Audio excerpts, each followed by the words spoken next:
Welcome to the Atherstone Games stream. I am Kurt, the lead writer, apparently, and Darren is the game director. Did you give yourself a new title? Nah, this was ages ago. And yeah, I don't know why you're lead writer. Oh, what? You're lead I mean, I'm writer. I probably have a better title than that, but yeah, we'll figure it out off stream later. Yeah, it's been a while since we've streamed. I don't know how to look at the chat. I'm trying to look at chat. I'm terrible at this. Okay, well, Sylvia's saying Kurt got a new hairdo. She can hear us both, right. Which is very grateful for the QA check, as always, Sylvia. It was my birthday. Rusta's here. Rusta. What's up, Rusta? Yeah. Rusta, great gaming and life coach, great gamer as well. I can't see that. I feel weird not being able to see the chat. So it's been we haven't streamed since when was the last time we streamed? I checked before we came in live, and it's been 6 months. I don't know how that happened, but it's been half a year. Yeah. I know how that happened because that 6 months ago we started a new project that was adjacent to Atherstone Games. We started making a magazine. That was 6 months ago. True. And well, more importantly, the stream was about making the book, and 6 months ago we finished making the book. That's true. That's also we also did that. Yeah. And so I guess we took a streaming break, but the book is done. Yeah. And almost everyone's got their book and back now, except some folk in the UK, because I've been having issues with the warehouse. That's all getting sorted out. That's been most of my life for the past few months, is fixing logistical issues, which is always a lot of fun. Yes. Sure. I appreciate your hard work. I'm trying to log into Twitch on my computer while I do this. I appreciate your hard work. And I help where I can with counsel. God damn it! Why am I like this? I got a Twitch app on my phone, right? And I'm like trying to look at the chat so I can interact. But I just got a haircut because it was my birthday last week, and that's why I got a haircut. And I made a donation to charity.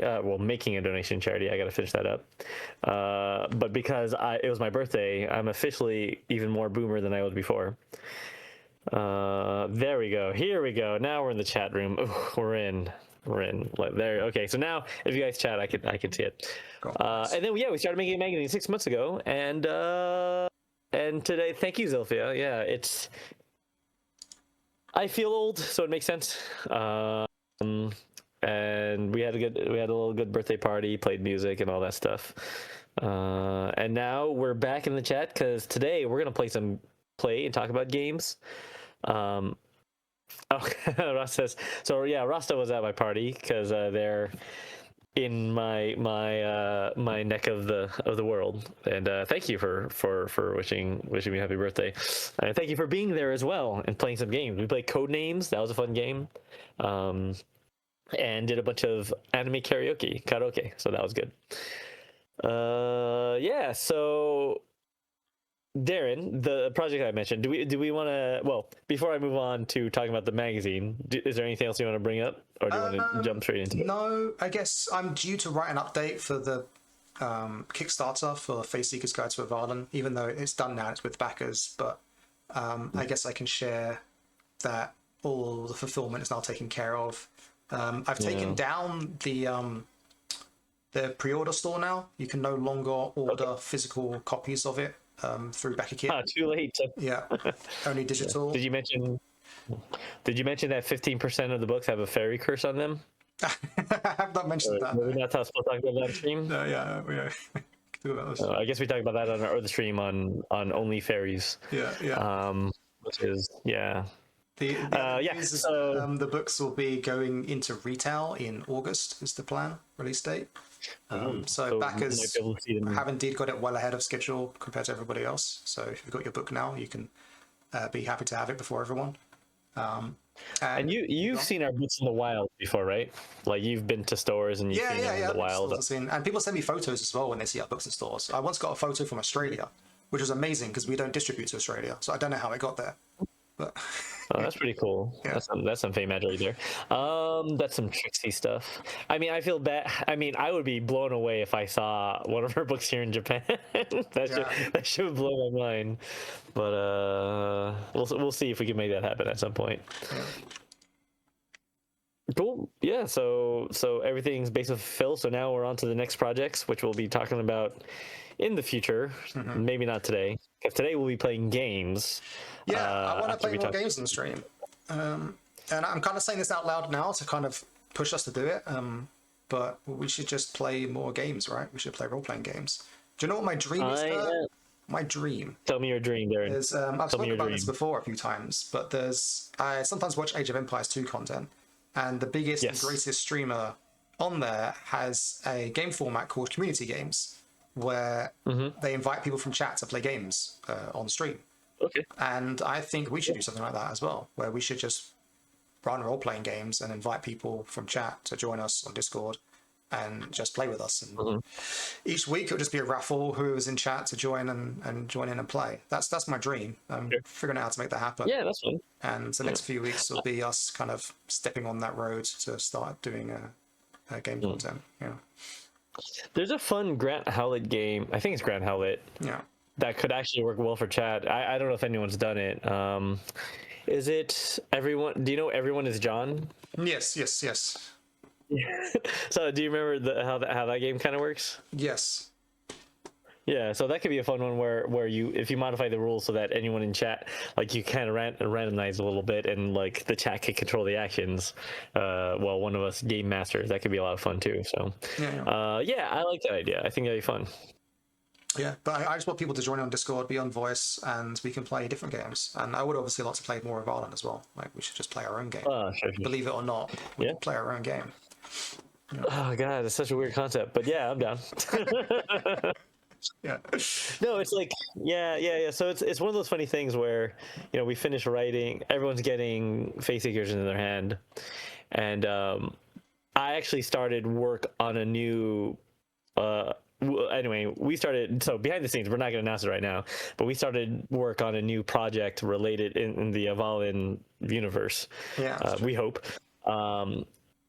And so I was referencing face seekers for this project, and it was like weird opening it up again and be like, oh man, it's been like such a long time since we wrote it. I felt like I was reading it from someone else, kind of thing, Yeah. which is a fun feeling and kind of weird. Yeah.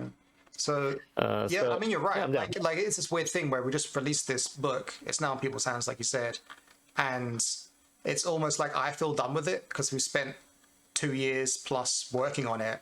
It was like every day, and now you kind of want to let it go for a little bit. But we should be celebrating it more and playing it and enjoying it. But it's hard. And the other problem is as well, believe it or not, is that running games takes a lot of work, right?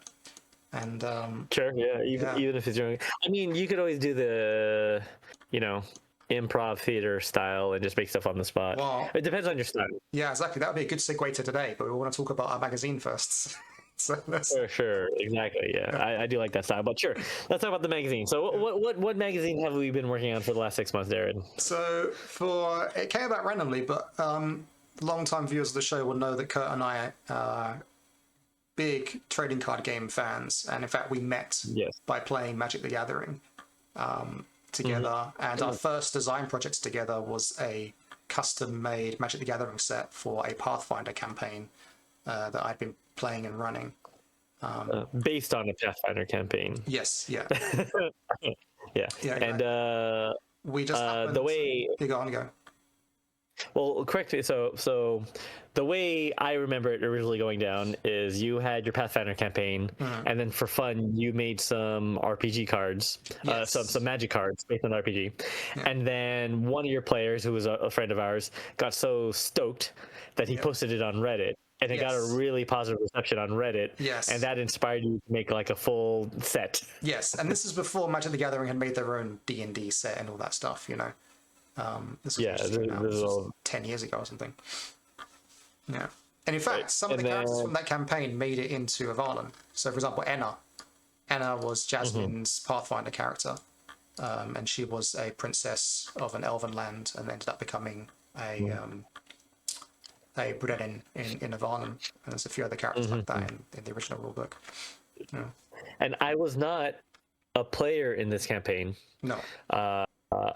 But I was involved in the campaign towards the end. Yes. because I voiced the big bad at some point, the big bad evil guy at the end, didn't I? Is that what happened? I think I'm not sure if that's It was quite it. I didn't we play a board game or something, or we played like well, I literally voiced Erblu, which yes, was yeah, like but I think it's because we played. I think we played Arch Nemesis. Is that what it's called? Arch Nemesis in Magic? MTGR. Sure. Yeah, I think what we did was we played decks with the characters that I made for the players for the Pathfinder campaign. And I made a custom all blue card for the demon, and you played the Arch Nemesis, and we played a Magic game against you, and you played as the demon and did an excellent job portraying him. Yeah. Yeah, I was like doing the voices and everything. Yeah, that's fun. And yeah, the funny thing about that, so this is a really good example of saying yes to stuff and being creative. Because like when Darren started this project, I remember you saying that like you asked different people to look at designs, and everyone said, "Yeah, I'll check it out." And then like a lot of people didn't get back to you. But then I was like one of the only few people that actually gave you like feedback. Yeah. And contributions, and then I started helping you write flavor text, I think, and doing some designs and so on. Yeah. And that's how we started down our game design path together. Yeah. And we've been making games 10 years ago. Since. Yeah. Yeah, which is wild. Along with some false start streaming endeavors, like a Magic the Gathering stream called, what was it called? Acquired Taste. Yeah, Acquired Taste. Yeah. we made we were just making like, certainly meme Magic decks basically. It was called Acquired Taste, and it was certainly an Acquired Taste. Oh, quick! While we're here, I'm just because I'm staring at this. Here's some trivia for people that are on the stream right now and who watch the VOD. If you look at this map, when the map came in, where's the original? I got the original map here actually. Let's get the original map. Just quick map trivia. The original map has the KO Isles kind of shielding the Penavunk Isles up here like this. So anyone traveling from the bottom would like have to pass through this maze of archipelago to get there. And then when this map came in, it was here like this, but the Penavunk Isles kind of stuck out way further to the right, and so it didn't really shield it. And the artist had already done so much stuff that I couldn't really ask them to change it. I was like, I can do it myself. So I just took that archipelago there, and copy and pasted it 3 times. And you'll see that this section of the map here is just like a mirror image section of this map kind of flipped and rotated. And then that is the same for this one here as well. So it's just the same set of islands flipped and rotated and pasted across the map. So you're giving away too many secrets of the Fee Seekers, bro. Too many secrets. Just behind the scenes trivia. So now because now I can't unsee it. Now you all know you can't unsee it as well. Sorry guys. That's true. Yeah. Okay, we're on a tangent there. We're talking about trading card games. Why are we talking about trading card games, man? Kurt? Because we contributed and became associate editors for a trading card magazine for the UK market. So that's fun. Yep, I'm showing on stream right now. This is the magazine that we've been working on for the past 6 months, I guess. It's not been the thing. It's not like Avallen stuff has been delayed because we've been doing this. The Avallen stuff has been me doing all the logistics and everything, and this has just been the side project. And it's been awesome fun. Yeah. So yeah, it's thank you. Yeah, I agree with Rasa that the art and design is gorgeous. That is due to my lovely fiance, soon-to-be wife, Chrissy Diggs, who is the art director. We did a collaboration with Blue Star Media, and the writers include myself, Darren, our Shaudo,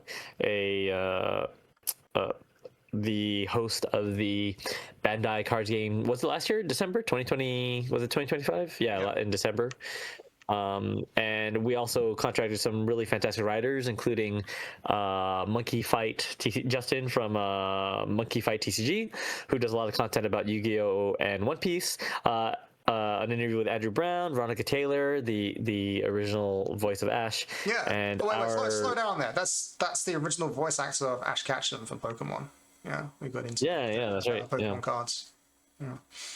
Yeah. Oh man, there was some controversy with the singer of the Pokemon theme song recently. Oh, really? In the Pokemon space, which I don't have to go too deeply into, but basically the singer of the Pokemon TCG ripped off a kid and gave him like a proxy. Now everyone's mad at him, and someone posted a picture of him at a like a card show with no fans lining up to meet him, and right next to him was Veronica Taylor with a crap ton of fans lining up to meet her. So if you're a famous person, don't rip children off. It's good for your career. True, yeah. And who's this, Kurt? And Richard Garfield, Busting Some Myths. Richard Garfield, our the senpai of all senpais, the godfather of all godfathers and TCGs, and in a lot of board games too. We reached out to him and said, hey, we just want you to write something for us because we respect you a lot. And then they got back to us, his team got back to us and said, okay, when do you need it? It was like, oh, in a few weeks. And like in 3 days he wrote it and got it to us, and it was fantastic. It's a fantastic for article. those not in the know, why is Richard Garfield deserving of that title, the father of TCGs?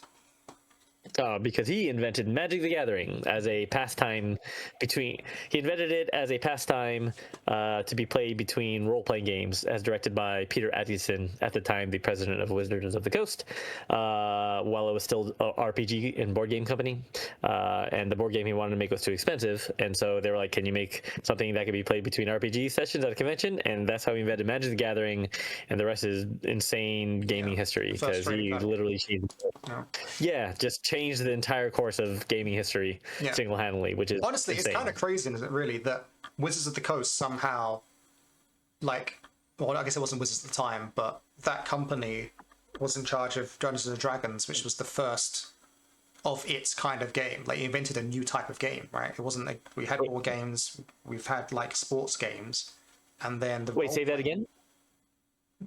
Wait, you said they were in charge of it? Well, D&D, Dungeons and Dragons. They were not in charge of it.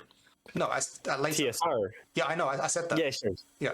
Oh, okay. I thought they were in charge of that. Sorry, carry on. At the time, they were in charge of Dungeons and Dragons, which is a new, complete kind of game that changed the way that games have been seen since. And then they also get control of Magic the Gathering, which is, again, a new kind of game that adds a new dimension. Like, D&D added the fiction of the mind to gaming, and Magic the Gathering added in trading and collecting into gaming, and somehow both of those innovations ended up under one company. It's kind of wild, really. Well, it is flipped, because obviously they had Magic first, and then from those resources, TSR died, and then they bought Dungeons and Dragons from TSR, and that was like a dream come true for Peter Atkinson, because he was a big D&D fan, and their main RPG at the time was like Everway, I think, was one of their big games. Wait, well, I didn't know that then. So obviously I know that Wizards of the Coast acquired D&D, but I didn't know they didn't have D&D when they did Magic. No, Magic is how they built the capital. So basically, Peter Atkinson was in the RPG space, and he kind of realized the limits of like RPGs when like he went to some indie RPG thing. I mean, I'm sort of conjuring this from things I've read in the past. Yeah. But he realized how small the industry was, right? And so that's why he was looking for something else to do. Right. That they can also sell, and that's how Magic came about. And they didn't think it would be that big. Yeah. Cool. So that's interesting. And TSR had, like, I know the timelines, but I've never compared the timelines of the two games together. I know both stories, but never seen them overlap. Now Wizards was able to purchase Magic the Gathering. Wizards was able to purchase Dungeons and Dragons because of their success with the Magic the Gathering. Yeah, so it just shows you how, getting good and making shit. Yeah. So anyway, so we've been helping write this trading card game magazine. Kurt and I are both associate editors on it. We've been collaborating with a bunch of other people as well. We've both written a bunch of articles about Egon. Zilphia says that's a gorgeous cover. Rasta said the design is gorgeous. Zilphia says that's a gorgeous cover, and Diggs going hard on that art. Hot damn, girl. Zilphia says. Yeah, it's big. I was actually in the room with me. Yeah. Zilphia says Diggs going hard on that art. Hot damn, girl. The cover, TCG. Sorry. Thank you. Sorry. I'm still working on that. Yeah. And so just to finish this, we're covering like Pokemon, Yu-Gi-Oh, Magic, Silver Age, One Piece, just all the big trading card games, really. and I think it's Our new favorite releasing game festival? digitally soon, and then it's coming out physically in the UK market. It's going to be for the UK, but you can get it digitally. Yeah. All right, should we move on now? Yeah. Yeah. Well, just briefly, what is the main article you wrote for the magazine? Like, talk about your article. Oh, my main article was the Silver Age, which is our new favorite trading card game. If we have to pick a favorite, I can. It's Flesh and Blood. Yeah, it's fair. Yeah, and I went to a store and played their new format and played a little mini tournament and wrote about my experience about learning a new game and playing it for the first time. Yeah. Yeah, it's a good game, and we got a lot of friends into it, including my buddy Rasta, who's in the chat too. Yeah. And I wrote an article about market booms and busts and the sort of cycles of TCGs. So yeah, I'm excited for people to read it. Hopefully, when the digital comes out, please check it out. And follow TCG Leader on Instagram. Look it up on Instagram, TCG Leader Official and TCG Leader. There's a website. I don't know if you can go to it yet, but look at Instagram. Follow us on Instagram at TCG Leader, and that'll help us a lot. So cool. Yeah. Okay. So what are we doing today, Kurt? We are going to talk about a game called Ironsworn by Shawn Tomkin. That's right. And Ironsworn is kind of a game design senpai of yours, right? That is Am I wrong? correct. That is correct. Yeah. Yeah. So What's your history with this? So if you open up your Legends of Avallen book and go to the credits, so this is the original Legends of Avallen book that was released. I don't even know when it's released, man. I forget dates and years. It'll be at the 2021. It would have been 2021. Yeah. 2021. If you go to the credits page and go to special thanks, here we go. Special thanks to these creators for inspiration. Justin Alexander of the Alexandrian, which is a fantastic game master resource blog where they talk about all sorts of game design for game masters and how you can run and create content for your games. Love Alexandrian. Everyone should check them out if they're a game master. It's excellent content. Scott Wren, aka the Angry GM, a very opinionated another blogger. Who also wrote advice and ideas on how to create content as a game master. Then we have Shawn Tomkin of Ironsworn. And finally, Fred Hicks and Rob Donahue of Fate. So Ironsworn and Fate were the biggest RPGs that influenced the design for Avallen. And so I got to mention them there. And then, so I used to play Ironsworn. But this was a while ago now. Obviously, I must be playing Avallen since then. And a few years ago, I followed Shawn Tomkin on Twitter, I think, and this is the only thing that Twitter's ever been useful for me for. This is the one redeeming feature of Twitter, and I'm no longer on Twitter. Sure. I think it was Twitter. It must have been Twitter. I don't think it was Blue Sky, because Blue Sky wasn't around yet. Blue Sky didn't exist yet. Yeah. Yeah. But Shawn Tomkin posted on Twitter that he was having trouble with running backer kit. I think it was backer kit. He needed help with backer kit because he was kind of overwhelmed, and he had real world work stuff to do, and there was a lot of stuff that needed to be done, and he was asking for assistance. And I just just shoot your shot. I just messaged him and said, hey, I have a lot of experience with backer kit running for role playing games. Also, we're both partnered with Modifius, so I did say you could trust me, but the implication is there. We're both inside. We're both kind of co-colleagues in a way. Under the same company, I can help you out. And he replied back immediately, and we worked out a deal. And then I started working for him just for a couple of months to help him with his backer kit project. And since then, we've got to know each other. And then after, I felt embarrassed. When I published this book, Legends of Avallen, I should have messaged these people and said, hey, look, you inspired me. But I was too shy, I wanted to wait until I quote made it, you know what I mean? I just made a little tiny book. So then after I helped him, when we finished the project, I finally sent him this and said, look, thanks, you really inspired me. And that obviously warmed his heart.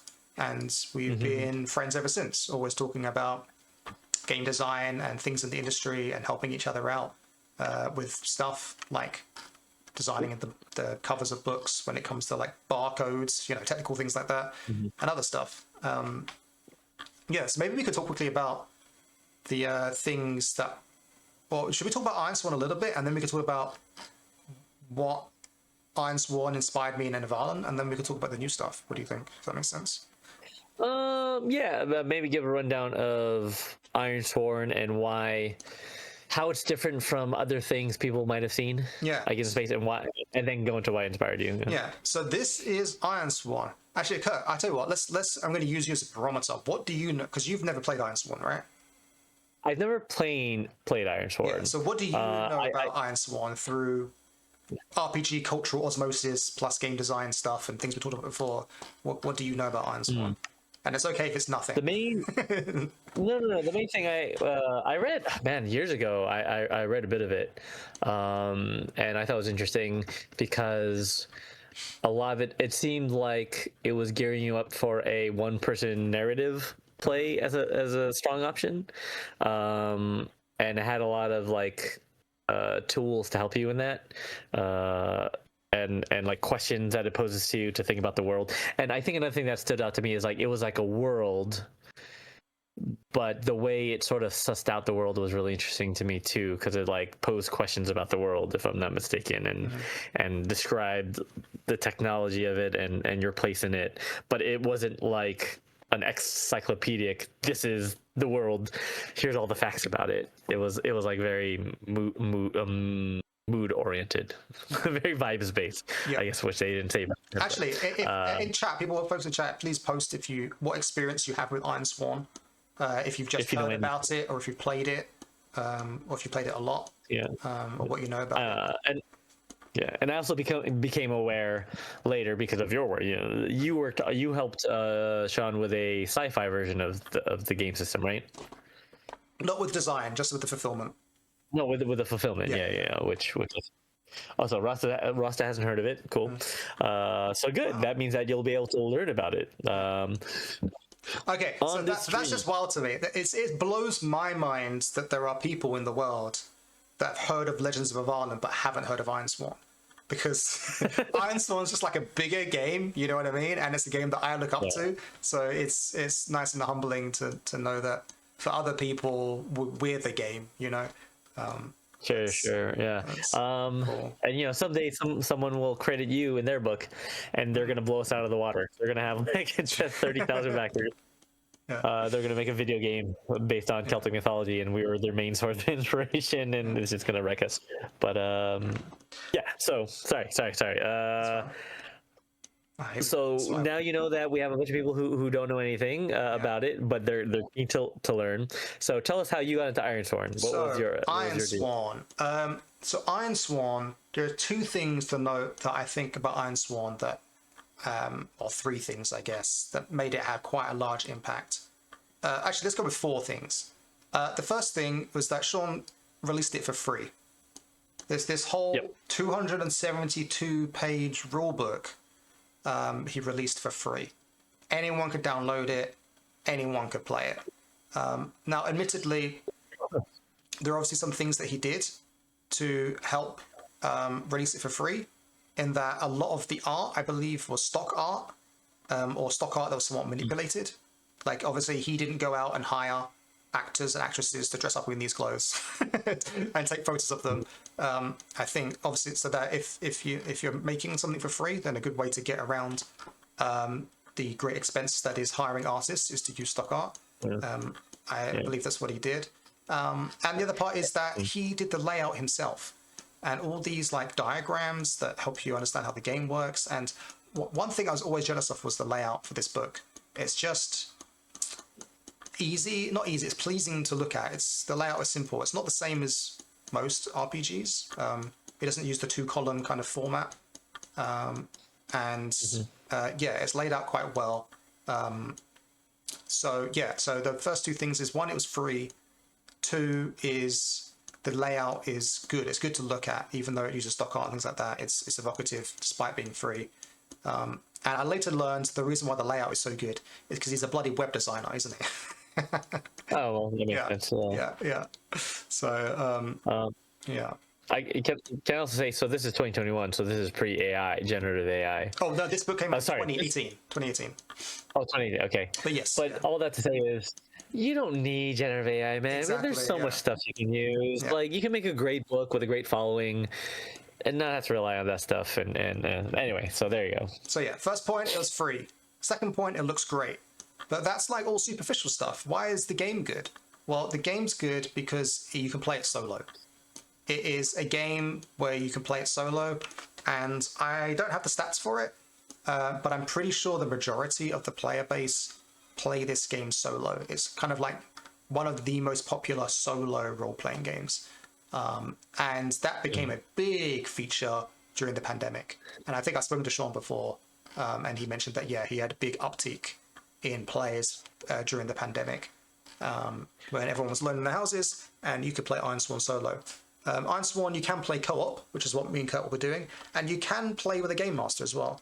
But primarily the game is made to be played without a game master, such that you can play it solo. So yeah, it was free, it looks great, and it's solo compatible. You go on, Kurt? Sure.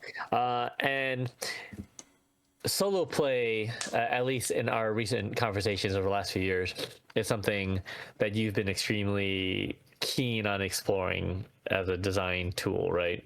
Primarily through board games. I'm actually somewhat against it for role-playing games. Like for me, my motivations to play a role-playing game is to have the social experience of the experience of someone, you playing out a story that someone else is making, like the not knowing what's happening next and finding out by playing with someone who's kind of God in a way. Someone's in charge of the world and you're exploring it.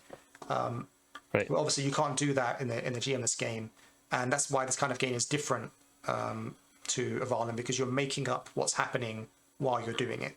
And like I said, I haven't played Ironsworn for, I said 5 years, but it might actually be older than that now. It might be 6 or 7 years. So I'm out of practice in playing this kind of game, and so we'll be doing that together, which will be a lot of fun. Yeah. And we're not playing on stream today, right? We're going to go through the rules today. Yeah. Is that right? Yeah, we're going to discuss the rules and how the game works, and then next week, assuming we have time, we'll do our play session stream. Yeah. Now, what we'll be playing through is not the version that you have on screen. Is that right? That's correct. We'll be playing a different version of Ironsworn. Yeah. What version will we be looking at today? We'll be looking at the second edition. But before we do that, I kind of actually want to talk about the first edition a little bit more and how it inspired Avallen, if that makes sense. Oh, sure. Yeah. So I think maybe a good thing to look at is the character sheet. Yeah, there's one thing on the character sheet, or two things really, that you can see that you might recognize for Avallen.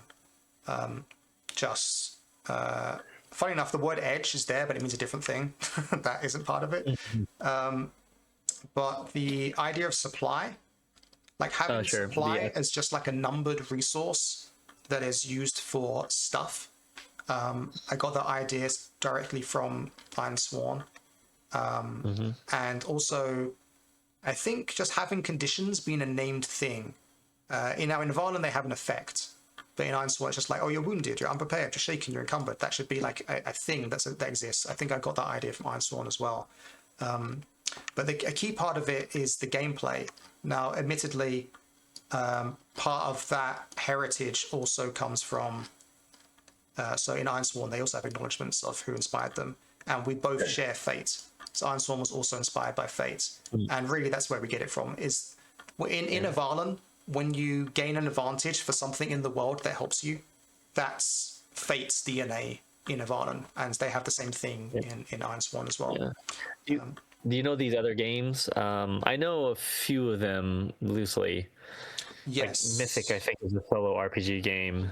Oh, is it? Yeah, I've heard of Mythic, but I don't know much about it. Obviously, I know Fate intimately. I know Dungeon World. I know Apocalypse World. I don't know City of Judas that much, actually. And I guess I can click on it to find out, but I'm not going to. Sure. Sure. So yeah, they have the inspirations too, which is cool. Yeah, they all have playtesters too. Cool. Okay, I guess actually we can talk about the second version now, because we're kind of quite far into the stream, so we should just get started. Sure. So you go on. Well, second edition.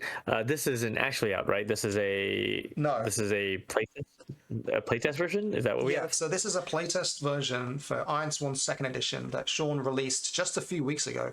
And I'm going to preface us looking at it, and every stream will use it going forward, that this is playtest material. It is definitely not finished. It is actually in flux. In fact, he sent out, I think I last looked at it early last week, and since then there's been 2 updates to the documents that have changed stuff. Not everything, but stuff has been changed. So it's constantly in flux. It is not finalized, and it's very much just, here's something, try it and see how you get on. So yeah, that's the preface, that this is, you know, in progress stuff. So we aren't to judge it as a final product. And as you got, and you didn't play Starforged, right? no. Did you? No. I did read it. So you don't. I think I have read it at some point. Okay, so you might be able to spot things that might have been inspired by Starforged. Honestly, that made it I haven't noticed. So did I have this? Did I have this up? Oh shoot! So I already read the rules, and somewhere on my computer, I can't get it linked up right now. I've written out like a 3-page document of feedback for Shawn that I'm sure he's read. I'm sure he's read all of it. But I was just reading through the rules and writing down my thoughts as I was going. And honestly, the rules are quite different to original Ironsworn, and I didn't recognize much of Starforged in there either. Obviously, he can correct us on that. Yeah. I'm looking for a document to open, because I have the Google So I Drive have all of open. them here. So we actually have 1, 2, 3, 4, 5 documents. There's the playtest intro document. In fact, I mean, I can link this to people. I should link this to people so they can follow along if they want. Oh yeah, so you can look at it. Sure. If you want to be part of the Ironsworn 2E playtest, I mean, we're not making any money off this. We just like the game, right? We like the maker. Exactly. In the space. Actually, I don't have the link on hand. So there's the form there. No, I don't have it on hand. But if you join the Discord, you can find it. I'll make sure I have it available for next week so I can post it. In fact, actually, one sec. Wait. Yeah, can you find it? No. I sent it to you. I sent it to you, didn't I? Yeah, well, I have a Google Drive link. That's it. That's all it is. Yeah, you can share it in the chat. Yeah. Okay, hold on. Let me see if I can get that. Yeah. Sure. I say as it disappears on me. Give me a second. I got it here. No, it's in our. I can find that real quick. I'm a person that knows how to use computers. Easy. Crazy laughed at me. Resta, the plan is that we'll play test it together. I do want to have guests in the future, but we're kind of building up to that. And also, like I said, Ironsworn is known for its solo play. We're testing the limits. Having 2 players is fine, but I think, I don't know, having 3. I'm sure the game works fine with 3 players, but I kind of want to stick closer to 1 players. But yeah, I do want to play with guests in the future, and if you're interested, obviously. Obviously. 100%. That'd be fun. Okay, hold on. Let me turn down the volume on Twitch. All right, am I logged in here? Can people see that? Here you go. Oh yeah, cool. There we go. Nice. Yeah. So if you want to follow along, please feel free. Cause let me double check that was the right. That'd be embarrassing if it was not. Okay, it is. Yeah. Okay. Cool. Okay. So there's a welcome document that just introduces you to the playtest, tell you what's included, what's not included, which is very smart actually. There's prepare to play, telling you what you should do before you play. I guess we'll read that next week. There's the quick character creation rules. Actually, like there's no like starting classes and there are those things in the game, but there aren't any for this playtest version. You're basically playing like a blank character, just to test the systems of the game itself. And that's a key thing about Ironsworn, is that it very much is a systems game. Like you'll be in, like Avallen kind of has that with like the traveling system. Journey. And like the parlay system, but they're kind of only used when you're in that circumstance. But Ironsworn is like all systems, and if you're leaving one system, you're just entering another system that's bigger, and you're using that system to go to another system essentially, because there's no game master, so the game has to kind of carry you along for everything.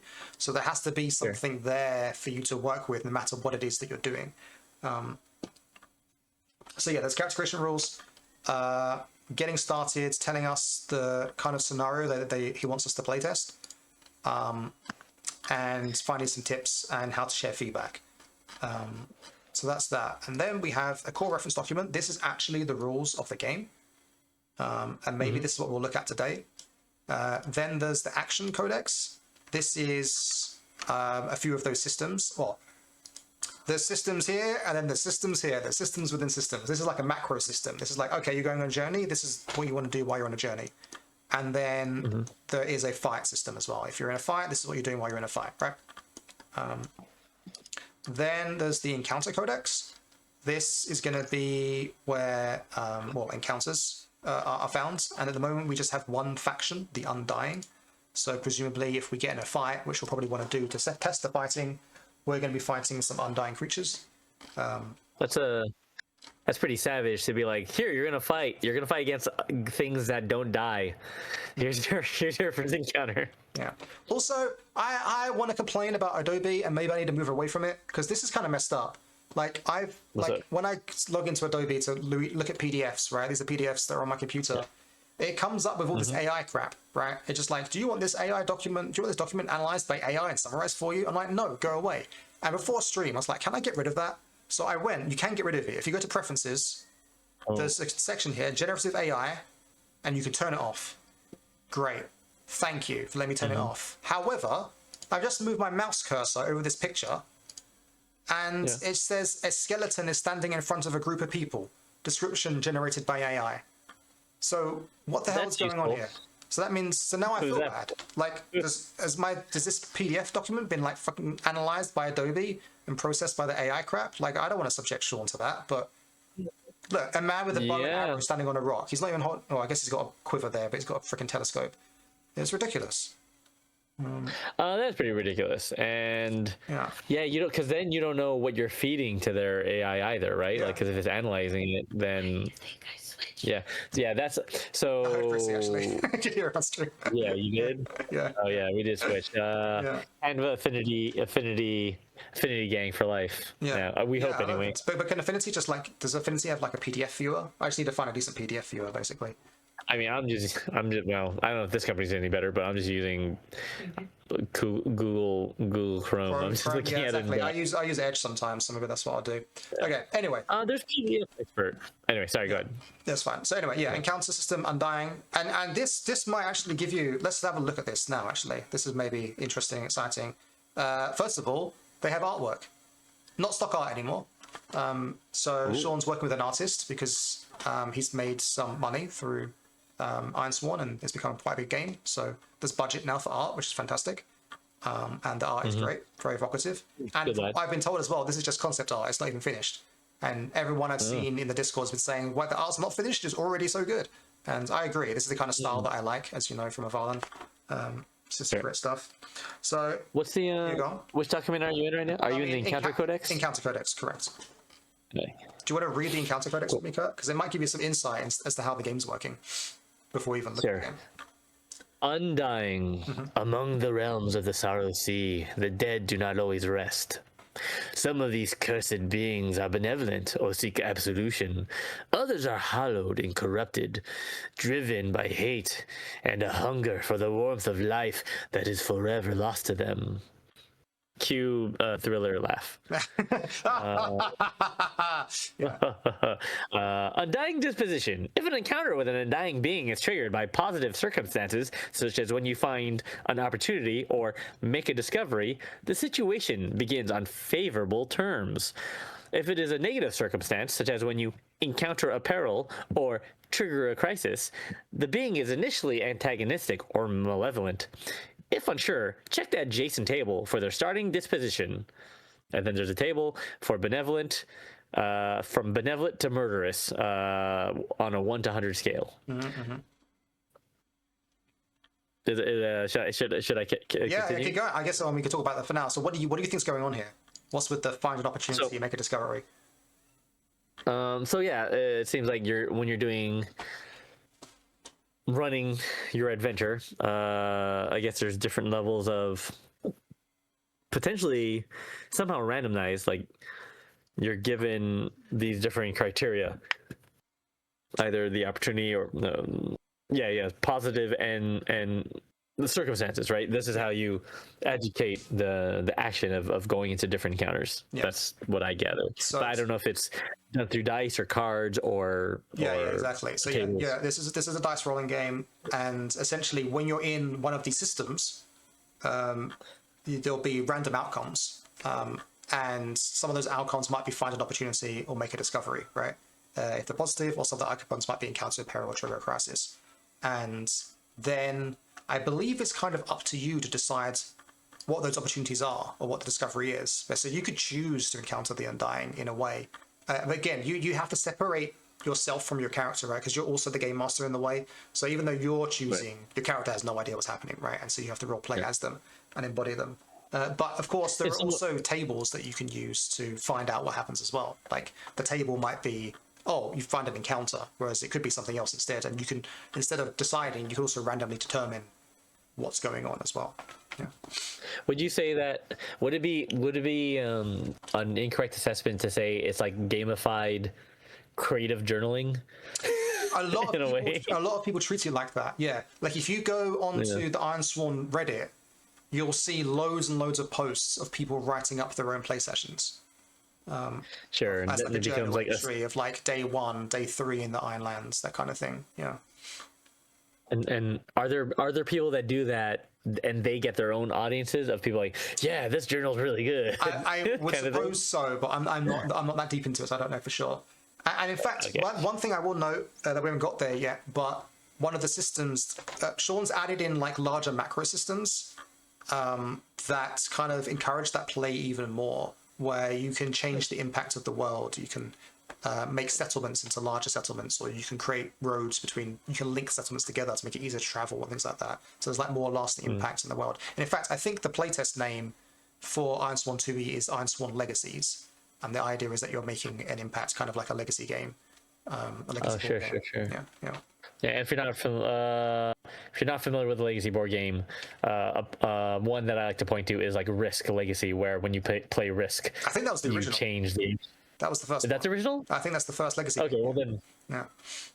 Oh, interesting. Yeah. Okay. Well, yeah, sure. Risk, where you change when you play it, it's like a futuristic version of it, but you change the borders of the countries, and every subsequent play, it is persistent. Like you literally change the board that you play on, so that when you play on again in the future, the board is changed by what the actions were. Yeah. Anyway, that's fun stuff. so then we have a table, Undying Form. This is just a random table for describing how they look.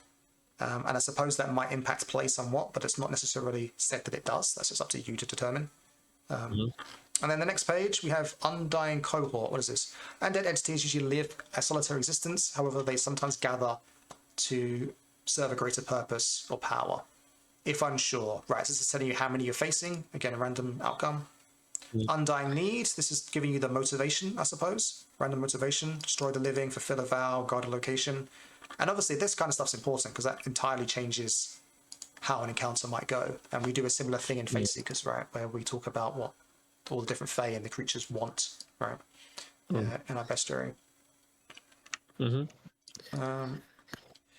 Undying Tactics. I guess this is so this is where Ironsworn is different from Avallen and other games. And this is where there's like there's a divide kind of in the RPG world between, I guess, I'm not sure what we call them, but like traditional role-playing games, and then the games that came from the Powered by the Apocalypse kind of design DNA branch, where things are just narrative and you play that out entirely. So they have like Unleash a Hideous Whale.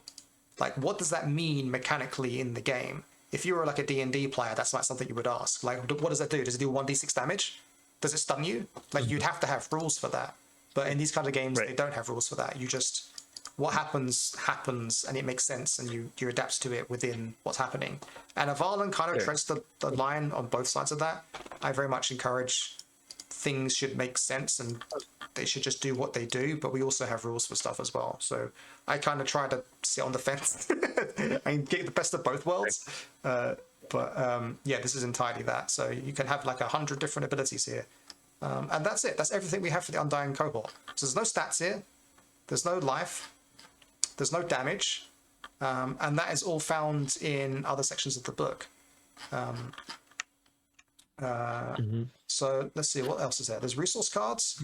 I, You go on, sorry. Yeah, I was gonna. Can I just so under Undying Tactics, Yeah. when you confront a hostile undead entity, envision how their dreadful aspect of powers manifest. For inspiration, use the table below to reveal what happens when you suffer a misfortune, or what the entity does next. So, from a game design perspective, I think that's interesting because it's saying that if one of these two things happen, right, suffer misfortune. It's like a very broad thing. Yes. When you suffer a misfortune, this will happen. Or if you're deciding what they do next, they'll do this thing. Yeah. So it's interesting how kind of broad it is, but he's still kind of putting them into these boxes, these narrative boxes of either something bad happens to you or this enemy takes an action, and but it doesn't say like you take turns dealing, like you said, it's not like you take turns dealing damage to each other, which wouldn't be that. I mean, I imagine there must be games that try to tread that space, like maybe Tunnels and Trolls did that, where it's like you encounter a troll, roll 6 dice, he deals damage to you. Now you roll your dice and you deal damage to it. In a lot of ways, this makes more sense to me too, because really what you're in for is crafting a narrative, right? Yes. Yeah. It very much embraces that, and then the systems are there to keep you. Like, the systems aren't there, it's not a game, right? Then it's just a narrative journey. You're just making things up. But the game is there to keep you inside these kind of systems that make it gamified. So like, we should look at a character sheet actually. So this is what we'll be using actually when we play. I'll send this to you sometime. But I've got I'm super old school in that I don't use Roll20 or any of that kind of stuff. I like to play role-playing games online exactly the same way that I play at a table, and that's not Roll20. Yeah. That is just with like a pen and paper. And this is the closest thing I can find to a pen and paper. And this is online. Oh no, wait! I shouldn't be sharing this link because people can see this and join. I have to figure that out for next time. I trust you guys not to, but I'll have to find a way to hide this stuff when we do stream. I guess I'm just... We're trying to geek you, bro. Yeah. I'll figure it out. Anyway, the point is, here's the character sheet, and I've just got it on this whiteboard, and we're going to be using this whiteboard to keep track of things, to write stuff, and have our character sheet. So we both would have. Yes. So I've literally got 2 character sheets here. One of these will be for you. Okay. One of these will be for me, and we will literally write on them with our tiny with our pen on the thing to mark things. And I've forgotten why I was here. Oh yeah, so we do have health in this game. We do have health. We have 3 resources. You can still see this on stream, right, Kurt? I'm looking directly at the sheet. Yeah. Yeah. Oh yeah. So we have health, spirit, and supply. Kind of again, Avallen, somewhat inspired by Ironsworn. But so you have physical health, you have like essentially mental health, and you have supply. And these things can be depleted, and we'll see how that works and what happens when they go down when we read the rules. Next thing is you have momentum. In Avallen, we have edge, which you gain over time. In Ironsworn, you have like a counting resource that goes up that you can spend to change the results of dice, essentially. And momentum can go negative as well, which is bad. And that's like another feedback loop. You'll see when we get to like the rules, like the actual core engine of the game. This is like one of the outcomes you can get where momentum can go up and momentum can go down. And it's just a way for the system to kind of like go back on itself and like feed back into itself, and there's a feedback loop. Finally, there's boons. That's a new system that they've added. And boons are, I believe, things that you get as you complete quests, and you spend boons to change the world, I think. That's how you create your legacy, by making up towns and things like that, I think is through boons. We'll find that together. Or it could be the legacy tier. They might be related somehow. We'll find out. Finally, approaches. That's a really great way of saying it. What do you think approaches are, Kurt? I'm looking for that approaches. Edge, heart, iron, shadow, wits. Are these specific elements in the world that you can interact with? Like not mana per se, but Like, does heart relate to bravery? Yeah, I'll put you out your misery. No, these are your attributes. Oh, these are your. Oh, sorry. Yeah, so the attributes, but he calls them approaches because it's how you approach the task. Do you approach with edge? Do you approach with heart? Do you approach with iron? Do you approach with shadow? Do you approach with wits? I like that because then it makes it about the action. Because like when we have abilities, right, which we traditionally use, but then we characterize our characters based on how charismatic they are, etc. But it's since it's a narrative storytelling, it's like storytelling. You're characterizing them based on their action, how they approach things actively. Yeah, exactly. And it's an important distinction from games like Dungeons and Dragons where they prescribe like, oh, if you're doing a talking check, it's pretty much always charisma. The game says it's charisma. Now there is like an extra rule in the GM section that's like, oh, if you want to, maybe you could use Constitution for some reason, but it's kind of not the base rule, right? Whereas in other games like Avallen and Ironsworn, you can approach different situations in different ways, and this makes it really explicitly clear that, oh, you're having a conversation, well, you can approach the conversation with heart, or you can approach it with wits, or you can approach it with shadow, right? And these would all be different approaches, and you could get different benefits. And one could imagine an approach with shadow would be about lying and deception, right? And wits would, obviously, wits and heart would be, so on. Wait. So when you approach it with edge, does that mean you're being edgy? Edgy. I'll have to ask Shawn. Like, one thing I do want to get out of this session is that if we have any questions about how it works, is I can just ask Shawn and we will know before the next session. I will ask him if we can approach a conversation in an edgy fashion. I'm sure it's in the rules somewhere. Yeah. But the difference between iron and edge would be interesting to say. Yeah. And the last thing I want to bring your attention to, actually, no, two more things, I guess. One is background vow. Epic quest, and there's a bunch of boxes here. You see that near the bottom? I see background vow. Yeah. Epic quest, and positions. No, and above, between positions and the quest, there's a series of boxes. Yes, I see that. Yeah.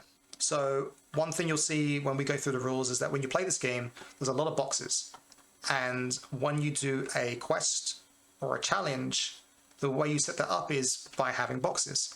And as you achieve things, you start crossing out boxes. And at any point in time that you want to finish the quest, because you feel narratively you're at the point where you should, you basically make a check to see if you complete the quest successfully. And how many boxes you have cleared, aka how many things you've done to help achieve the quest, determines the chance you have of actually succeeding or not. Does that make any sense? So what I'm trying to grok is you do that every time you play and then you erase the boxes when you take another quest? No, the opposite. Whenever you have a quest, you do things to achieve the quest. Each time you do a thing that helps with the quest, you start knocking down boxes. Then when you start marking them, start crossing them off. Right. Like a to-do list in a way. And then when you felt like you've done enough things that should help you finish the quest, you can try and finish the quest. And the amount of boxes that you've crossed out gives you better chances to finishing the quest successfully or not. Sure. Oh yeah, but that's what I'm getting at. So So for example, there's 10 boxes here. Yeah. So I'm Caldorf Leatherhand. Yes. And my quest is to retrieve a box of milk from a magical calf, whatever. Yes, exactly. Yeah. So Caldorf Leatherhand. I'm already so embarrassed. Yeah. Yeah. Oh, well, clearly I need a milk crate, so I get a magical crate from Therapin. So I get a magic crate, so check off a box. And I need some bottles, and I get some bottles, whatever. So I get to the point where I have 6 boxes checked off, and I say, I think I'm done. Whatever. I got 5 bottles in a crate. So 6 boxes checked off, and then I do some kind of check. And let's say I succeed. Oh, great! I got the magical. But to be clear, you don't just do some kind of check. You have to do the thing in the world that would complete the quest, and then you make the check, right? So, sure. Yeah. It's not like purely mechanical. It's not like a board game where I've done these things, now I make the check. It's like, okay, you had to do a challenge to get the milk crate, and then to do the other thing, and do the other thing, do the other thing, and now you go to get the milk from the magical calf, and you meet the calf, and you try and calm it down. That's another box you check, and then you do it, and then you find out what happens. Sure. Right, and then you find out it's a bull. But anyway, that's besides the point. So Yeah, well, so that's part of it as well, right? You're right. Like, there's no game master. So yeah. when you fail, why did you fail? And then that's when you say, "Oh, it turns out it was a bull." Yeah, Right? yeah, I don't understand. I don't understand the anatomy of cows and bulls. I don't understand. There's a meaningful difference. Yeah, exactly. Okay, so but let's say you succeed, and it happens to be the kind of cow that the kind of bovine that gives milk, Yeah, happily. yeah, So we succeed. yeah. Game over, right? But what do I do? So I erase those boxes, and then basically I just like that resets every time I use this character in another quest. Yeah, so then you can have multiple quests at the same time. This one on your character sheet is specifically for your personal vow, and this is an epic quest, which means it should last a long time, right? So this is your personal quest on the character sheet. When we're playing, Nice to back up now. yeah, we will actually make our own quests off to the side here with our own boxes. I haven't figured out how to do that yet. I'm just going to do boxes, I think, is what we're going to do, which is literally going to draw it and write it out. Sure. And we'll have our own quests that we do on the side. And yes, once you finish the quest, then that's where some macro systems come into play. Like in original Ironsworn, if you do a certain number of quests, well, now you can gain a new resource, you can gain a new character ability, that kind of thing, right? And your character can grow.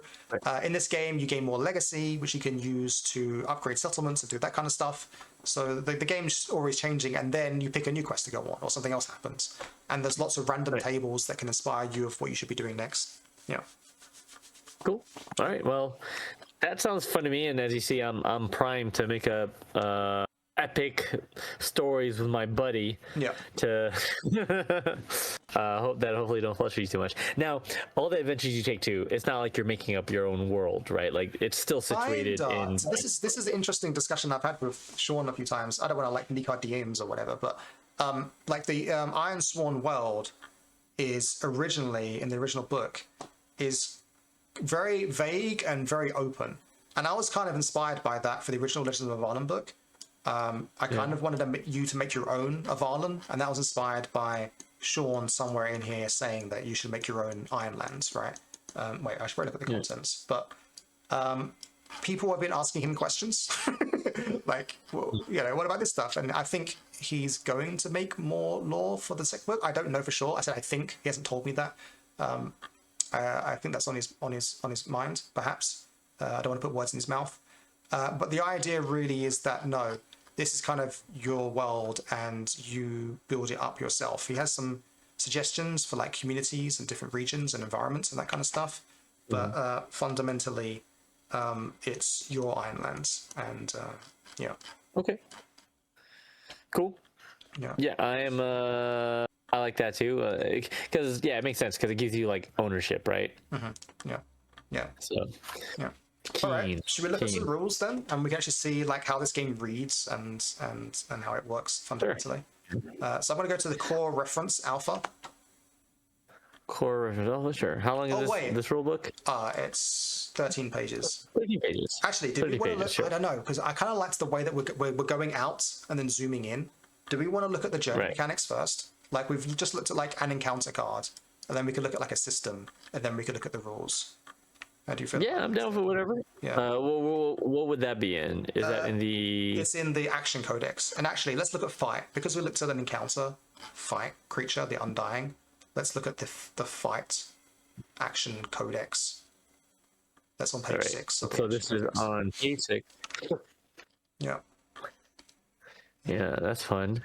See, it also tells you too, if you're making your own game, hire your artist. Because the cool thing is they're the sketches, right? Yeah. But you're giving yourself an audience and people, and they can talk to people about your game, and I don't know, it's good and it looks cool. It looks good. Like this.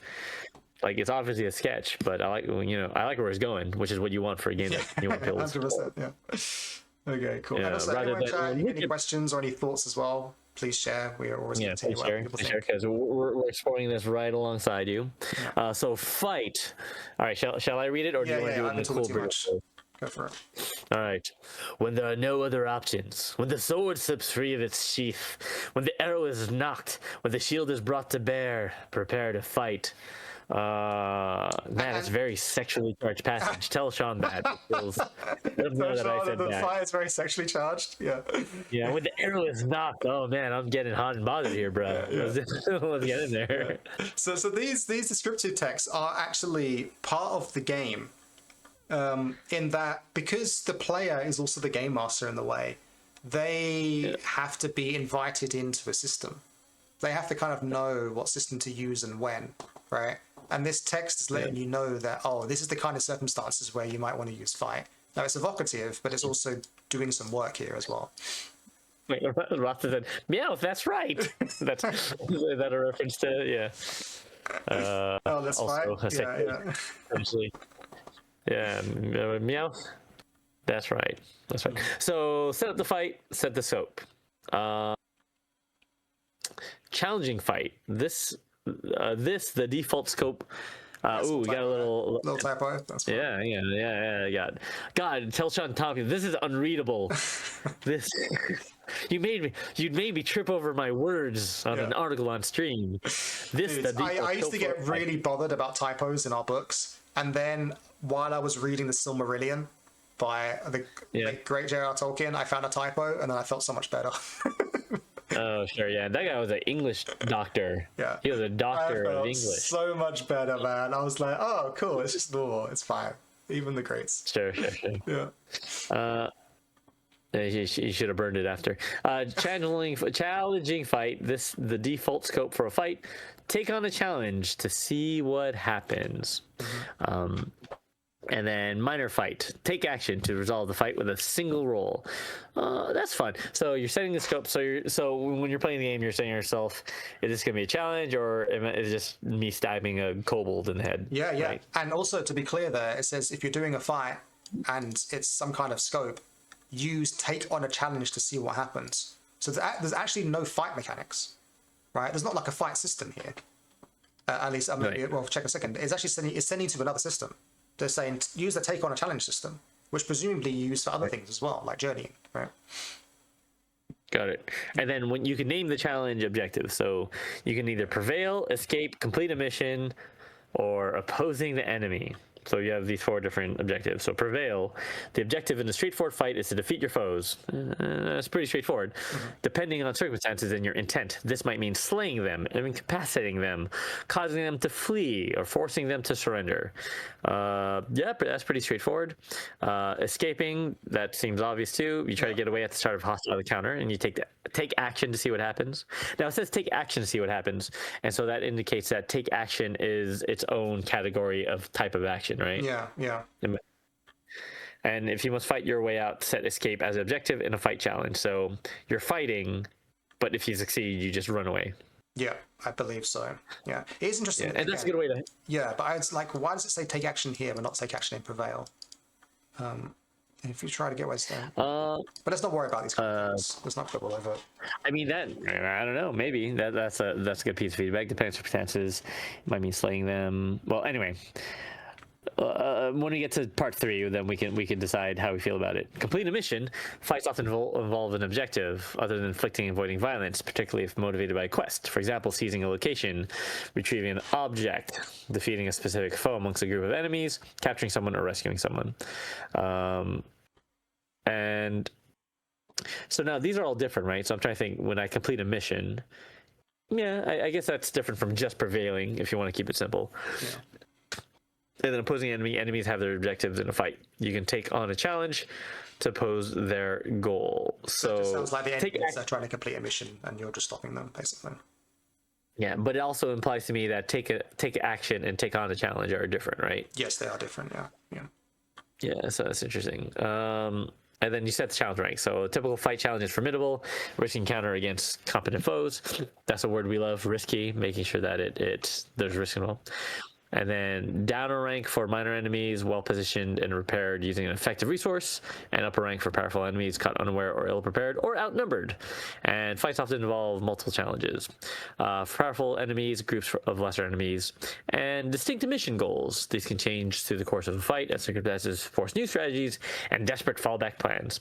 When fighting alongside allies, use multiple challenges to create meaningful threats and rewards for the group. Interesting. Go on, tell me what you think that's saying there. Yeah, so the operative words to me are um, obviously the fact that you're trying to create meaningful threats and rewards, right? So you as the players kind of have to decide that when working with allies. And then also the implication that the status of the combat can change for whatever reason because of you're setting up multiple challenges, right? Although how to do that in the context of the game is interesting. But although there's more to it, right? That's just the setup. Yeah. You're saying that it's formidable, and then I assume you're setting up a variety of challenges within that one scenario. Yeah. So what I'm reading here is actually kind of interesting, and I almost feel like it needs to be at the start, because what they're saying is actually that you're saying set up a fight. Here's how you set up a fight, and there's a challenge in the fight. If it's a challenge in the fight, you set up a challenge, right? But here what they're saying is, oh, actually no, you want to set up multiple challenges often. Like if there's one significant powerful enemy, that should be one challenge. If there's a group of lesser enemies around that powerful enemy, that should be another challenge. And if there's a mission objective as well, that should be a third challenge. And then while you're playing out the fight, you should be achieving things on these different challenges. And spoiler, I think challenges are also boxes, right? You're basically knocking boxes down for each of them. And so if you manage to knock down all the boxes for the powerful enemy, well, then the powerful enemy is now gone, right? But you still got the other challenges to take care of, or maybe they flee. Obviously, you figured that out. So actually, when they say set up a fight, set up a challenge, we actually might be setting up multiple challenges depending on the what's happening here. Yeah. And then they default at formidable. And so let's say you had the scenario you talked about, which is a powerful enemy with some minions, right? And maybe a formidable terrain. So you could have a formidable terrain, a formidable plus powerful enemy, and a minor formidable, whatever the rankings are for the minor enemy. And then you have these three things you have to overcome. Yeah. Yeah, okay. Yeah. And then you have the fight environment, which is also where we you don't have to read all this, but we can just I don't want to throw it all, but we'll help with the big titles, and then we can just kind of I agree. So fight environment. So you set the environment. Yeah. And they should have impact on the characters for the scene. And once again, this is like Fate DNA again. I think in Fate they call these tags. In Avallen we call them just advantages and disadvantages. They're just parts of the environment, right? And so you can use these. And again, Ironsworn doesn't have maps. It's completely theater of the mind, right? Right. And then your fight actions. An extra fight can get focused to a dramatic moment. That's where you do the cool thing and you swing your axe and so on, or your flurry of attacks, and zoom in and out as appropriate to the situation and your intent. Using that language of zoom in, like where you're focusing in on your character or whatever the situation Action is. at hand, yeah, exactly. Yeah, it's interesting. Now I'll be honest. You go. Yeah, and so he also gives recommendations for which specific approaches to use for these different actions. Yeah. So I actually, personally, I find this table quite intimidating, because it's like, oh no, wait, do I have to choose from all these options? But I think what it is like, here's a bunch of suggestions of the kind of things you could be doing. It's not exhaustive. It's not prescriptive. Use this as inspiration, because as you can see, the outcomes are like mark progress, gain momentum, overcome a setback. They're not really super specific themselves either. Like resist pain or fatigue, perform feints and misdirect. Yeah, these are just like suggestions, right? Yeah. The bottom one is a pretty telling of how to approach the system, right? Size up a foe. So you use your wits, you size them up, and if you succeed, then you find an opportunity. Find an opportunity, whatever that is. Yeah, that makes sense. And if it's Mike Tyson, you're like, oh shit, I can't. Wait, I've seen that guy before. I've seen it on the television. If it's Orc Tyson, you're like, this is not. This is not good. All right, and then next page. So next page. Yeah, next page. What is this? Yeah. So they give you fight procedures. Yeah. They have a fight oracle to spark recurrences. So when you're playing this game, right? Yeah. So like, let's say we're playing next week together. like we don't have to read everything, but you have to read everything. Like we're basically going through these tables. Okay, it's combat time, Darren. Let's look through the tables and use the tables to dictate. So Oracle is like a specific kind of term for the Ironsworn franchise.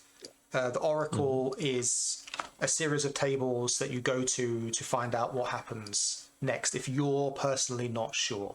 If you don't know what happens next, you can turn to the Oracle. And in fact, I kind of want to go back to the Ironsworn 1 and show you the Oracle in there because that'll be more informative. Okay. So like the first Oracle is seeking answers, ask the Oracle. And it's literally a yes/no question. And it says, like, when you seek to resolve questions, discover details in the world, or determine how other characters respond, or trigger events or encounters, you may draw a conclusion, decide the answer based on the most interesting officer. So this is literally a rule package that's telling you in the game that if you want, you can decide what happens. It says you can just draw a conclusion, decide the answer based on the most interesting and obvious result. And this is a rule snippet saying you do that. Or you can ask a yes/no question, decide the odds of yes, and roll on the table below to check the answer. Or you can pick two, envision two options, rate one as likely, and roll on the table to see what happens. Or spark an idea, brainstorm. So it's literally teaching, like instructing you how to make up ideas, right? And yeah, it's an idea flowchart. Yeah, it's an idea flowchart. Yeah, exactly. So the Oracle is there for that, and there's some other oracles in here that are for more specific circumstances. Where were we? Actually, so here we have a fight oracle. So this is an oracle for helping you figure out what's happening. If you can't decide what's happening in the fight, then you can just oracle to find out, basically. Got it. So we should try using it. Obviously, I'm sure we'll be able to figure out what's happening and come up with our own ideas. But we should try using the oracle sometime to see how it goes. Sure, to see how it plays out. Yeah. And you combine the results in a 2-word prompt and interpret this meaning. So I'm going to pick two random ones. Oh, wait. So when I roll, just roll and pick from that row. So roll once for the method and again for the target. And then choose the most interesting options. Yeah. Or just roll once. Right, this is clever, isn't it? So he actually has two, instead of having one long table, he has the table put into two columns and you get two options. So if you roll 6 to 10, you've got focus or protect. And you can look at both of them and goes, oh, I think I prefer focus. Or, oh, I think I prefer protect. I think that's interesting, right? It's still a random table, but it's just a little tweak to it that makes it just a little bit more engaging. Sure, yeah. And then it gives you... Well, you do the math, Mr. What is this? It's like 1 to the X possibilities. 4, 5, 6, 7, 8, 9, 10, 11, 12, 13, 14, 15, 16, 17, 18, 19, 20. So yeah, it's basically a D20 roll. So that's 400 per 20 times by 20. But then that's again. But yeah, there's 400 options in just two columns. So you double it, I guess. Double it again. I don't know, something like that. But yeah, it's a lot. Something like 800 options. let's throw that number out there. You do the math later. So and then you can choose if you persevere your fear. That's a possibility. I can persevere through my fear. Sure, whatever that means. I can endure through my armor. I can curse the ground. That's nothing. That happened in the Bible once. It didn't bode well for the church's view on masturbation. So there's lots of different things that we can do on this table. Rasta says, this feels very interesting from a design perspective. As a DM, I could see how this is rather inspiring for creating your own infrastructure. Yeah, interesting. That's interesting that you say that, because you're right? This is a game designed so that you don't need a game master, but you're saying, actually, as a game master, I find it's interesting to come up with ideas, because essentially you're getting the player to become the game master, so inherently it's a game master generating system in its own way as well. That's really and when we're talking about doing an adventure based on like creative writing, journaling, there's no reason you couldn't just play this game, have the story, and if you really like it, you turn it into a novella or something, right? Or a comic or whatever.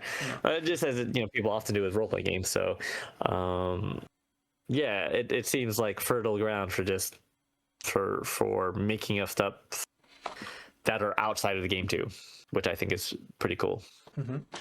Okay, then fight advantages. So then we have different headings for different kind of advantages you can get in the game. Gain momentum, find an opportunity, make a discovery. And under there are again suggestions. And these aren't prescriptive, like these don't have to be the things that you do, but they're here in case you're you don't have your own ideas, or you're not sure. And of course, you can random the roll as well. And then what's the note down here? Allies can pursue a fight as a shared challenge. So we'll be playing together, so we'll have allies. We'll be each other, I guess. They can also name their own challenges, such as facing off against a specific enemy or seizing a strategic mission goal. So I could be like holding them back while you fiddle with the padlock or something, right?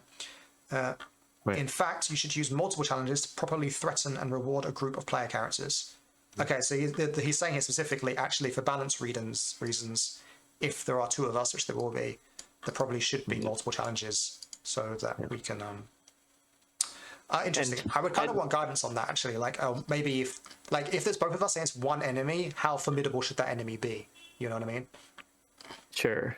I mean, okay, so my interpretation is, in fact, you should use multiple challenges to properly threaten and reward a group. So what I like about that and the way he's framing it is that he's saying, you as the player are taking responsibility for making it an exciting encounter. Yes. Yes. Yeah. And if you've only ever played D&D or you know, like, you know, every D&D group's different, right? Like, every role-playing game could be different, and they encourage different things. And arguably, in a lot of ways, this takes... I don't know if ask Shawn if he was like a big fan of like the World of Darkness games back in the day, like, because maybe that's where it comes from too, because those are also very theater of the mind games. But in like Vampire and Werewolf, you're responsible for creating the tension as well, right? As opposed to some D&D groups, not all D&D groups, but some D&D groups where it's like some players feel like they have to beat the DM or vice versa. Right. Yeah. But here, it's refreshing to just say out loud, you know, use these challenges to properly threaten yourselves. You know, like, you're right. Like, you can easily, like, you can say to yourselves, "Oh, hey, you want to team up on this monster? Darren, we did it! High five, we won!" Like, yeah. But then you're not really like doing the thing, right? Which is the same thing that happens in writing. I could write a story. Like how much less interesting would Lord of the Rings be if Tolkien was, and he had to take the ring, and you know what, the Eagles were fine, and the Eagles took him up and brought him to Mount Doom, and he didn't have to suffer at all. Yeah, the Nazgul just weren't there, and it was fine, and dropped it in, and it was all good. Yeah. In a proper narrative, like, what you're really doing is you're myth making, right? Yeah. You're creating the stuff of fairy tales and myth and storytelling, and to do that, you need to properly threaten and reward yourself. Yes. So you need to take responsibility. I like the carrot and stick there as well. He's saying, you should probably threaten yourselves, but also, in theory, I'm guessing, the larger the threat, the larger the reward, right? So we might just, if we did like low threat stuff for just the 2 of us, then the reward we'd be getting out of it would be split 2 ways, and it'd just be a waste of our time even. So it's like, why are you even doing that? Like, do something better with your time, basically. Although that could be fun too, because, you know, maybe you do want to do like low tension slice of life style play. It depends on what you're trying to get out of the experience, right? Like, only you can decide on that. So then we have 2 more sections in here. We have Fight Misfortunes, which is the opposite of Fight Advantages, but somehow it's a much bigger section, which is terrifying. But I guess it should be. There's a Mark Impact, so you can target your health, spirit, supply, or something else. And then there's a table for health and spirit and supply. Okay, interesting. Then there's Lose Momentum, Face a Setback, Increase Tension, Encounter a Peril. So that's how you could, for example, trigger your Undying cohort by encountering a peril. And you could trigger a crisis. Fair enough. Devastating Betrayal. And then finally, any comments on this, I guess? Yeah, so I'm trying to figure out how to, market impact, roll the 10, 20, 10, select the impact target, and again to learn the details. So you choose one of these off this table, impact target, health impact. Yeah. I'm trying to figure out how you get to the table on the right where it's like. That's going to be another system. Like, if these are different misfortunes you can have. If you mark an impact, use those tables. If you lose momentum, use these tables. If you face a setback, use this table. If you increase tension, use this table. Okay. All right. So these are different outputs of a dice roll. We'll get there in a second, but these are different outputs. Okay. Yeah. Rusta says something in chat. I imagine that even within that, the term, quote, encounter doesn't really limit itself to fighting to begin with by nature of the word. Exactly. A slice of life narrative can still have its share of encounters and challenges. Yeah, exactly. I mean, they make that explicit over here, wasn't it? At the beginning of the fight. When you do a fight, you're doing the take on a challenge. And take on a challenge could be anything. In this circumstance, it's a fight, but take on a challenge could be, I'm betting, if I got the journey, that's also take on a challenge. Here we go. Or if we have to run. Yeah, take on a challenge. Or if we have to run a fantasy in for our sick friend. Darren, you're on bread. I'm on soup. Yeah. Yeah. Well, you know, there's all sorts of crazy challenges you can do. Yeah, exactly. Yeah, you got it. Master's got it. Yeah, that's exactly what Ironsworn is built for, is running a kitchen in a fantasy world. That's what the iron refers to. It's the iron ladle. It's the pots and pans. No, the iron. Yeah, that's the name of our kitchenware brand. Yeah, the iron ladle. Yeah, the iron ladle. Cool. Okay, lastly, end of the fight. Want to read this quick, actually? Yeah. So when the fight is won, lost, or abandoned, consider the ultimate rewards and cost. If you're utterly defeated against a determined enemy, choose what happens next. Envision your final moments and end your legacy. Oh. Okay, that's dark. And then if you have unmarked impacts and have not succumbed to death or desolation, decide how fate offers a second chance. For inspiration, use that adjacent table. And when you're confident in victory but score a miss to finish the fight, consider what surprising revelation or turn of events undermines your success. How does this fight have unexpected repercussions? What costly price must be paid? And then with the second chance table here. Yeah. And then your second chance table, yeah. So everything that he's suggesting sort of gears you towards keeping the narrative moving, right? Yeah, exactly. Like I imagine this is like a big giant flowchart, and I want to make the flowchart. I might see if I make it before next session because I think it will help. But it's like you go through this system, right, and then you get to the end, and then where do you go next? And it depends what happened, I guess, and where you are in the inside other systems. But I guess he has to mention it here for end of a fight because that can imply death, right? And so here's actually how you figure out what happened. In fact, I'm curious what happens if you get to end of a journey. There we go, end of a journey. Strong here. Okay, I see. Right, okay. I think we're ready to read the rules. Isn't it crazy? We haven't read the rules yet, but I think this has been an interesting way of going through the game before reading how the rules even work. I think it'll be funnier if we're like very confused. And once we read the rules, like, wait, none of that track. Just I'm totally. No, it's not going to be. I think honestly, I did it wrong. Like last week when I read the rules myself, I started with the actual core rules and I was stumbling all over the place. And I think if I read this stuff first, I think it would have been a difference. And that's kind of why I went through it this way. Okay, are we ready? Maybe it's similar to. Go on. Sure. No, you should. Maybe it's similar to like when you're learning like a new board game or like a TCG. Yeah. Like if you just read the rule book, it could be confusing, but you want to look at the card pieces first. You're like, oh, okay, that's kind of like what I'm trying to do. Yeah. And then you read the rules to figure out how to use the game pieces. We've been we're going out and now we're zooming in. Whereas I started on like the minutia and then zoomed out and I got lost when you're looking a tiny bit on a page. Let's start. Are we ready?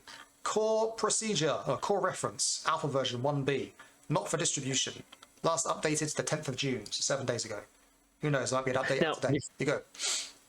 Before we start, do you want to make predictions? Do you want to make guesses?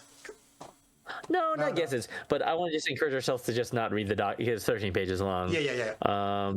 But it's kind of hard because we're going through a rule book, right? So since you're more familiar with it, maybe you could summarize the sections as you understand them, and then if we're confused, then we can kind of go and dig deeper. Does that make sense? I think so. I think the first few pages are kind of important to read, and then after that we will go through and summarize them. Yeah.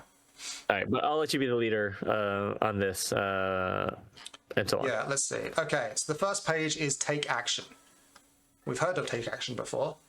And when you take action, number one, you envision the action. When you attempt something risky and uncertain, envision. Intent, risk, method. Intent is the success and advantage you hope to gain. Risk is the failure and misfortunes you might suffer. Method is the approach that you use. Edge. Okay. You go. Oh, I was gonna say, okay, maybe you can just create a hypothetical action of what would make sense in this world, like from your experience. I mean, and then we can go through in that context. Yeah, sure. I liked your cow. Your cow idea. Sure. All right. So let's say we're trying to find a crate to hold the milk jars in, and now we have to make this risky somehow. So it's in the basement. It's dark. We have no light available for whatever reason. Okay. So And the stuff's strewn all over the floor. We have a little candle, and that's about it. You gone? Okay. Well, yeah. What I was going to suggest is maybe we're taking it from a giant. It's like a magical crate that we're stealing from a giant's dungeon or something. Like from a. I mean, so that's a lot. I'm just going down to my basement to get a crate. Okay, fine. It's my own basement. Sure. All right. I'll see it. So okay. So we're trying to go into the dark basement. So what's our intent? We're hoping to get the crate, but we don't know where it is. Yeah. What's the risk? And then if we. Well, it's dark. We might trip. We might trip and fall. Trip and fall. And hurt ourselves. We could even get lost because it's a big basement. Methods, the approach you use. That's a good question. We haven't thought about that yet. So we can approach with edge, heart, iron, shadow, or wits. We can be with agility, precision, or speed. Charm, fellowship, or resolve. Aggression, hardiness, or might. Cunning, deception, or stealth. Expertise, insight, observation. Now, as well as situations where I feel like one kind of screams out, like wits kind of makes sense, but I'm wondering if you can think of other ways to use the other ones.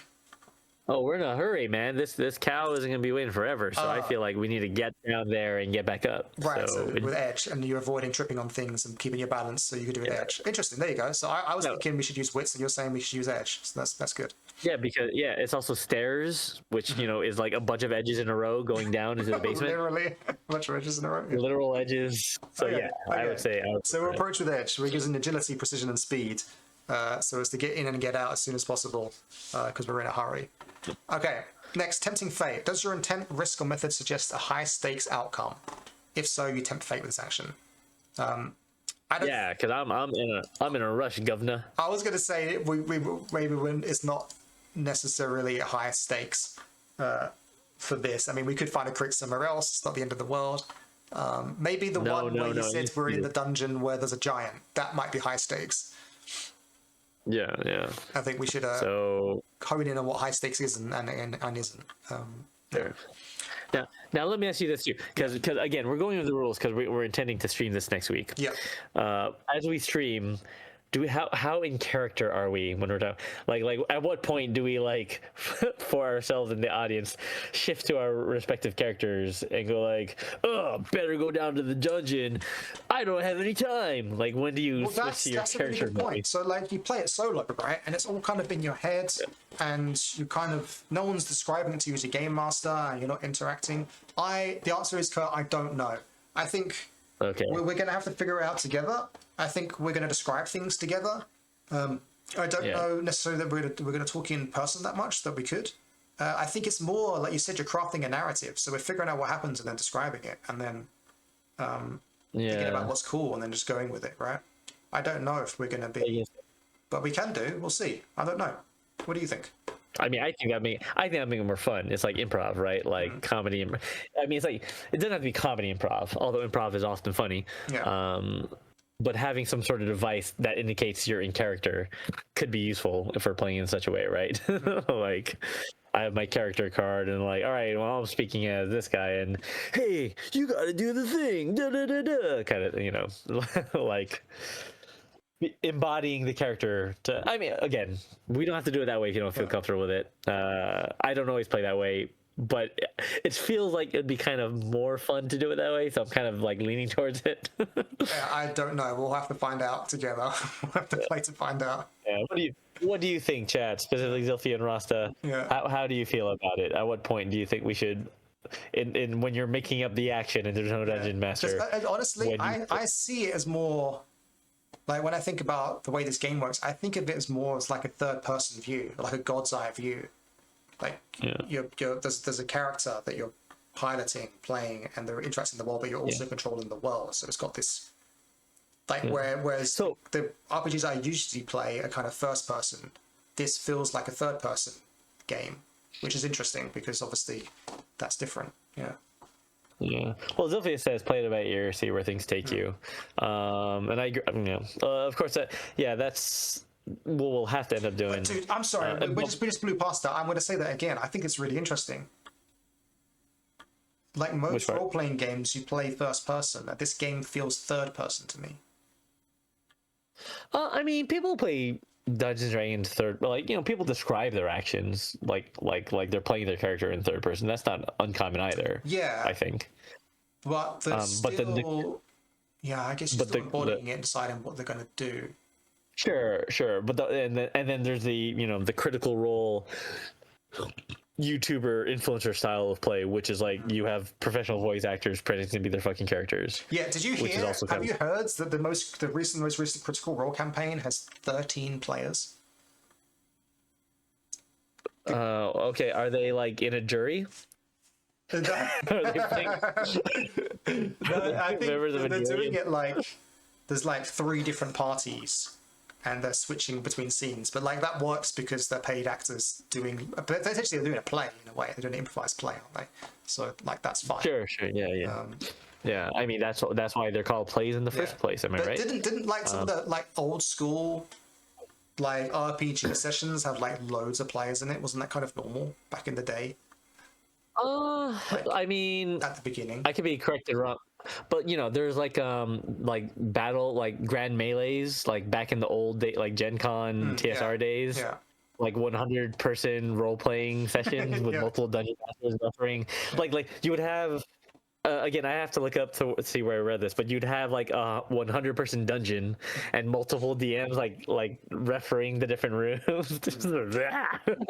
But that's different, right? That's like a dungeon crawl style, old school D&D, and more combat oriented, right? You're not like trying to entertain an audience on YouTube. So All right. Well, we need to speed up actually a little bit. I thought we'd be finished in 2 hours, and we've got 20 minutes for that to be done. okay, sure. We haven't even got all the right. dice yet. Yeah, oh, man. All right, so make the action roll. So we're going down there. Okay, All right, so here's something unique to Ironsworn. This is a really interesting.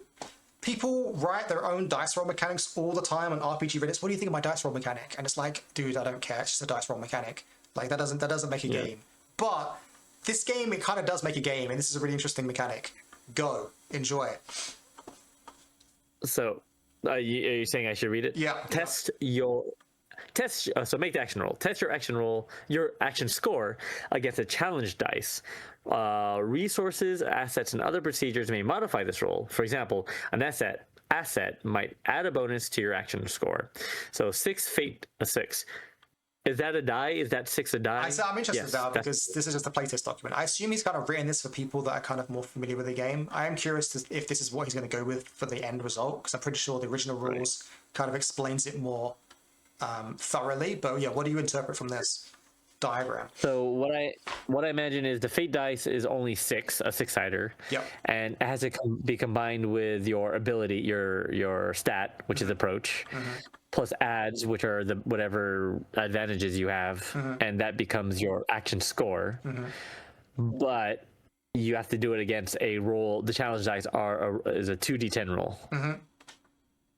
And so you can only get up to 10. So if the combined challenge dice are more than 10, you fail on some level. Is that right? That is 90% correct. I think if we read the next section or gloss over the next section, then you'll understand it completely. Okay. So we resolve the action. Does the action score be 1 or both challenge dice? Oh, 1 or both. Yeah. So if you burn momentum to improve your result, replace the action score with your momentum value. So strong hit is a complete success. You get +1 advantage. If position's favored, +1 advantage. If you attempt to fate, +1 advantage. A weak hit. Oh, I see. So if you get success against both dice, then it's a complete success. Yep. And then if one of them failed, it's a weak success. Yep. Or costly success. And then if you fail against both, it's a miss. Oh, okay, cool. So you roll 3 dice. You roll D6 and 2d10. And the 2d10 determine the opposition, and your d6 is modified by your attribute, your approach, plus any other bonuses. And then you compare your dice to both of the dice rolled, and you have to only beat one of them to get a weak hit. And if you manage to beat both of them, you get a strong hit, and if you don't beat any of them, then you get a miss. Yeah, that's an interesting mechanic, because in some ways, it's like this evolution of what D20 did with like advantage dice, right? Yeah, Of like you have 2 dice and you have advantage, but now here literally it's the mechanic of yeah, like which one do you win? Yeah, and that's cool. it's the mechanic for the opposition even as well. Mm, What's interesting about it is that, like in theory, you don't need it. You can just have a table that says, oh, if you roll a 5, then sure. it's a weak hit. If you roll a 7, it's a strong hit. And it's kind of, I think it would be the same odds fundamentally. But it's way more Sure. exciting knowing that you lost not because you rolled low, but because the challenge die rolled high. And that then changes the narrative, Sure. right? Well, because that represents something different. That represents the challenge being too high. Yeah. What Yeah. happened? Why is it so good or so different challenging? Yeah. Yeah. And there's more narrative information packed into that, Yeah, right? exactly. Because if you roll low, it's like, oh, I screwed up. But if they rolled Yeah. low, then oh, they screwed up. You know? Yeah. And if they roll high, oh, they were just so formidable and lucky Yeah. and they had a good break. Yeah. Exactly. Which is much different from 1 to 20. Yeah. Here's your chance, which feels more arbitrary. Yeah, it's that's pretty good game design, bro. Yeah, I know. Not gonna Exactly. lie, Shawn, When I first read this, I was like, Shawn, wow, this guy knows what he's doing. Yeah. Yeah. Shawn. Yeah, all right. I see what you're doing there, bro. Yeah. Yeah. You see it. Cool. Yeah. There's one more thing we need to look at on the character sheet, quickly. Whereas the character sheet, here it is. At the bottom, there is position. This is a new thing for this game. I think this is a feature in Blades in the Dark. So this is probably where Shawn got the idea from. Although I'm sure Blades in the Dark got it from somewhere else as well. But you have a position. You have desperate, pressured, or favored. And this is where you are in a situation and you put a marker on it. He even suggests you can use your miniature to mark on it, which is cool because this is a game that doesn't have maps in it, so that's a use for a miniature. That's a very smart idea by Shawn. If you have a miniature, that's a way to use it. And then in the circumstance, you are either desperate, pressured, or favored, and that changes the outcome of your actions, right? So if you look at strong hit, you gain +1 advantage. And if your position was favored, you get another advantage as well, right? And if you tempted fate, if you did something that was crazy risky, you get another advantage. And then at the bottom, it says gain position. So if you were desperate, now you become, whatever the other one was, I already forgot the name of it, pressured. And if you were pressured, now you become favored, right? Right. And if you were favored, if already favored, you gain 1 momentum instead, whatever that is, right? Finally, on weak hit, you gain an advantage and a misfortune. And then if you were favored, you gain an advantage. If you were desperate, you gain a misfortune. If you tempted fate, you gain an advantage and a misfortune. And if you tempted fate, you also lose position. And then miss, you gain a misfortune. If you were desperate, you get another misfortune. If you also tempted fate, you get another misfortune. And you also lose position. And if you're already desperate, you lose 1 momentum. So the worst that can happen is that you tempt fate while in a desperate positioning. And then if you miss, then you gain 3 misfortunes and you lose 1 momentum. Right. And if you're insincere, Go. if you're insincere and you like losing, you say, "No, I don't. I did everything. No, it was fine." Yeah. No, doesn't matter. Yeah. And the No, last that's thing cool. is, Yeah. Go on, sorry. No, it's just interesting that it lays out. Yeah, it's important laying out what's at stake and all the bad things that could happen to you. That's a good thing. Yeah. It's a good design. Yeah. The last thing I was going to say is the burn momentum thing, right? So again, on the character sheet, on the left-hand side, there's the momentum. We saw in some of those outcomes, you can gain momentum and you can lose momentum, and you can burn momentum. So to improve the result, you replace the score that you got from rolling with your momentum value. And then I think your momentum goes back down to a minimum value. So you build up momentum over time, and then you have kind of like one freebie. It's kind of like exertion in Avallen, but a little bit more granular, and you have to build it up over time as opposed to resting and expending resources. Yeah.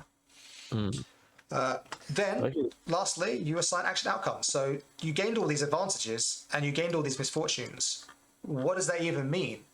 And that's why it's so important for us to go through this particular page, because this is how the whole game works now. This is different from Ironsworn 1. This is like a whole new system that he's come up with, basically. The dice rolling is the same, sorry, but this like gain advantage, gain misfortune, what does that mean? And then on the other side column here, we have gain advantage and suffer misfortune. So we can go through these quickly as well, I guess.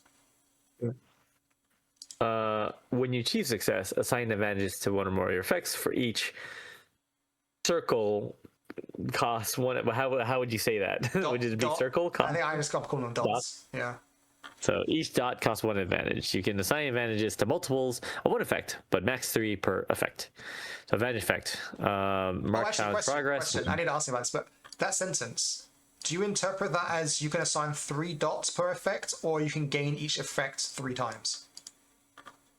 You can assign advantages to multiples of one effect, but max 3 that you can find through. 3 dots to an effect. Yeah. Okay. That's what it says, right? I don't know. 3 per effect. I thought you could assign advantage multiples to one effect, so you can gain the effect multiple times, but you can gain max. You can gain the advantages. No, you can gain the effects max 3 times per effect. But it doesn't. Yeah, I guess I don't understand the meaningful difference yet. Oh, sure. Okay, go. Yeah. So your advantage effect, mark challenge progress. So that's like your squares. Yes. That right. So exactly. And then so if I had 3 advantages, then I could get 3 dots to mark my challenge progress. So if you did a strong hit, when your position was favored, and you tempted fate, did something that's super risky, you'd get 3 advantages, and you could mark challenge progress 3 times. Yeah, exactly. And we know what that means already because we've seen take a challenge, we've seen boxes, that kind of stuff. Yeah. Right. I can gain momentum, so I could overcome setbacks. I can mend a minor impact. That's interesting to me. Overcome a setback. How do you? So. Oh, okay. Anyway. Yeah, spoilers. That's one of the misfortunes is face a setback. Okay. Mend a minor impact. Find an opportunity. So it costs 2 to find an opportunity. So in those actions we saw, for example, where you're like sizing up your opponent. Yes. If you size up your opponent to find an opportunity, then you have to get at least 2 advantages. Yeah. 2 advantages. Oh, that's interesting then. So it's kind of hard to find an opportunity that way. Mm-hmm. Yeah. If I'm interpreting it right. Yeah. And then make a discovery, a fateful revelation, sighting, or encounter. Advances your legacy. Once only if you act on, investigate, or leverage the discovery, earn 2 boons. So you can earn 2 boons, but it's hard because you need to get 3. You need to use 3 of your advantages for it. Yeah. So the sentence above, what I'm confused is like that effect. If you gain 9 advantages, can you use that 3 times? So my interpretation is, so when you achieve success, assign advantages to one or more effects. So these are the different effects. Yeah. So let's say I get 9. Is that even possible to get 9? Right, though. I don't think it's impossible to get 9, right? Because you only get 3 on a strong hit. So I think your interpretation is correct. Like you can't spend if you spend you can't spend Like good. No, I'm just trying to think now. If you only ever get 3 advantages anyway, then you can't break the rule anyway. But I'm guessing maybe that in the future, when character abilities are added to the game, there might be ways to get more than 3 advantages for a check, is what I'm guessing. Yeah. Like I'm looking at a strong hit, right? And it says if I have a complete success, I get 1 advantage, position favor 1 advantage. If you tempted fate, 1 advantage. Gain position, if already favored, gain 1 momentum. Yeah, so you can only gain 3 advantages total. Is that true? Is there no way? Yeah. So it's always, if it's only 3, then that means that I could do, so I could, any combination of the 3, mend a minor impact and gain momentum, or I can only make a discovery. Yes, exactly, yeah. But my guess is that in the future, when they add character abilities, you might be able to gain more advantages than that. And then you can make a discovery plus make a challenge progress. But you couldn't mark challenge progress 4 times. That would be illegal. Yeah, that's my guess. Right. Anyway, that's against the rules. Yeah, but we can move on. And the bit below seems important. Rolling a match. When you roll a match on the challenge dice, assign advantages and misfortunes to surprising interpretations or effects. Assets may also prompt specific outcomes for a match. So he's encouraging you to make it fun, interesting. Yes. Right. Yeah. So fair. Which is interesting because you might be tempted there as a designer to be like, oh, if you got a match, double the number of advantages you got, or double the number of misfortune you got, right? Yeah. but no, it's just saying no. Just make it narratively interesting instead. Just do something that you would expect. Yeah, making something happen. Don't choose effects that fully cancel each other out for the same outcome. For example, gaining and losing the same amount of momentum, or marking and mending the same impact. So they're saying, you're playing a game, man. Don't just min-max and be like, look, I'm so smart, and I was able to cancel the effects out. Yeah, it's like, what's the point of that? I gained one misfortune and one advantage, so I'll lose one momentum and then I'll gain one momentum. And it's like, okay, so you're back where you started. What was the point? So that's interesting, isn't it? Because like I would find a system like this and be like, well, that's a weakness of the system. That's a problem. How can I fix that problem? And Shawn's just said, well, just don't do it. Just don't do it. Yeah. Yeah. Just don't do it. No, which is essentially anything you do narratively or whatever, right? Like, yeah, you're playing a game, you're making a story, you could make yourself fucking Wolverine and give yourself a healing system, but you don't have to. That doesn't make for a compelling narrative in this context. Like, anything goes, but you're playing a game for a reason, right? To have fun and do something interesting. So, making sure the onus is on you, saying, hey, this is how you have fun, try it. Yeah, I think that's how you have fun, try it.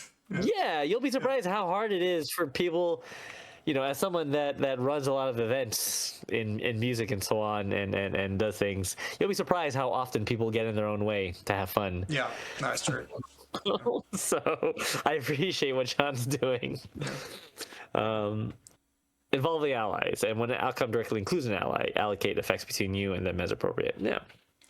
So good advice, good adventuring advice. And then suffer misfortune, similar, except you pay the price. So you're free to choose more severe effects when inspired by circumstances, or to trigger misfortunes even if not directly prompted by an outcome. So I could see like definitely someone like just certain kind of players that would hate this kind of game if they're not comfortable with doing bad things to themselves. Right? Sure. If they don't want to lose. Yeah, exactly. Yeah, but really, the real game is the process you make along the way.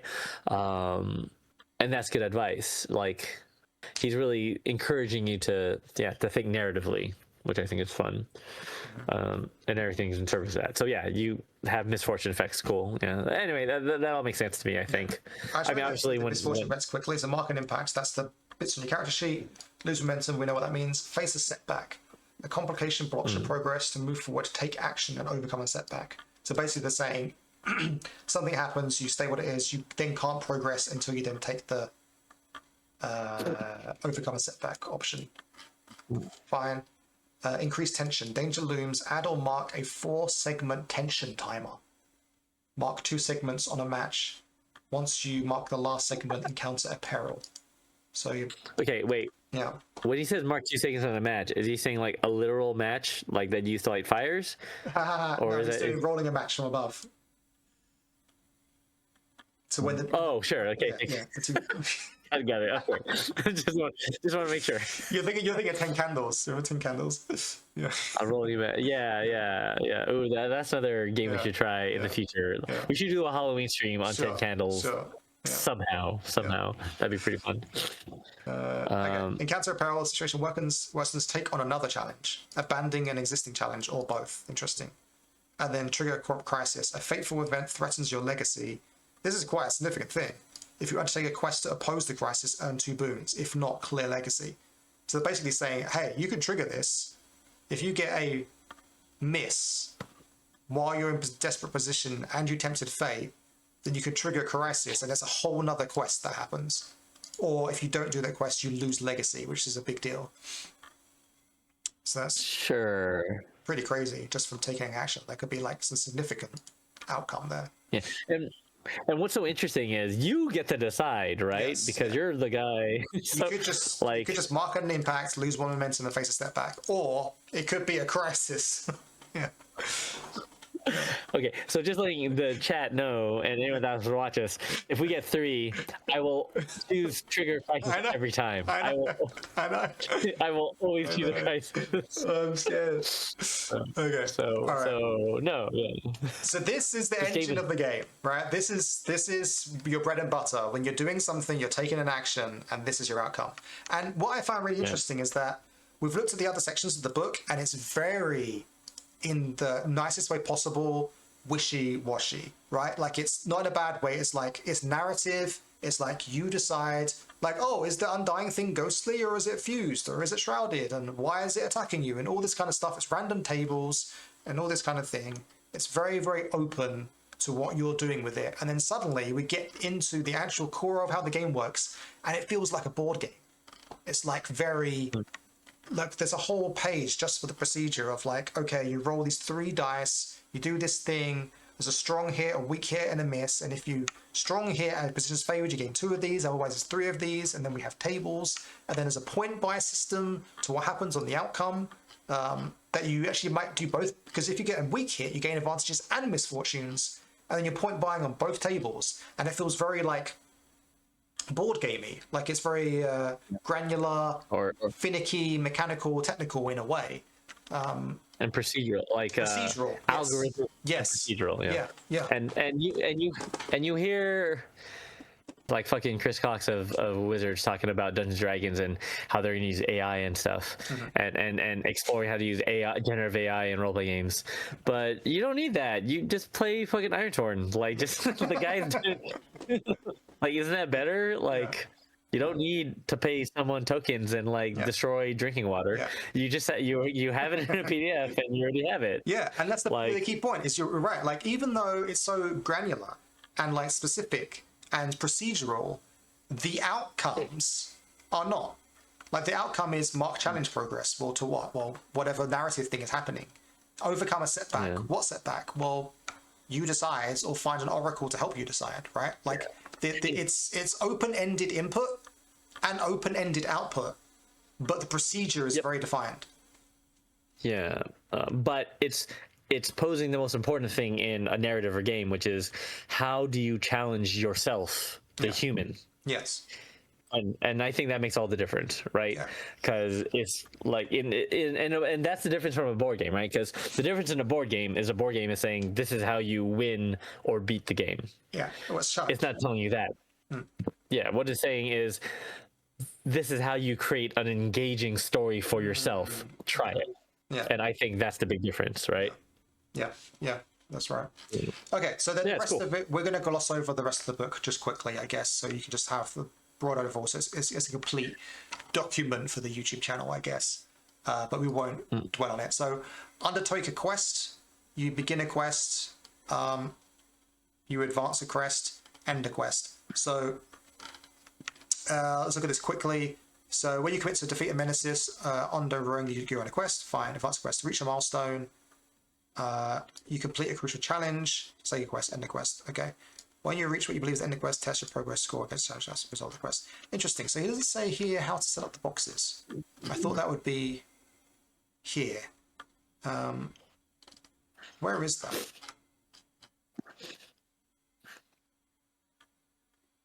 Where? What are you looking for? Well, it says end the quest, do the quest. Ah, here it is. No, wait, no. But how does setting up a quest work? Have I just like missed it? Huh.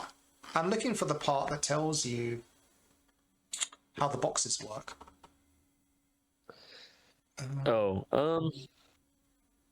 there we go. Oh, it's kind of, formidable. Research. what page are you on? I'm still on that page. I'm looking for the word for this. Is at the start. Give the quest a name and a progress track. So that's telling you to make the progress track. Sure. And then, if unsure of rank, make it formidable. But I need to find out where the rest. The legacy, troublesome 1, dangerous 2.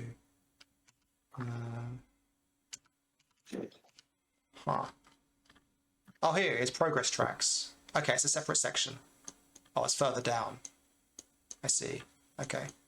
Then, okay, but let's ignore that for now. Let's just know that you can undertake a quest and you can take on challenges. And now, as I understand it, I believe challenges are like objectives, things that you do that help you reach the quest. You can think of it as like a zoom in and a zoom in out, right? You're on a quest.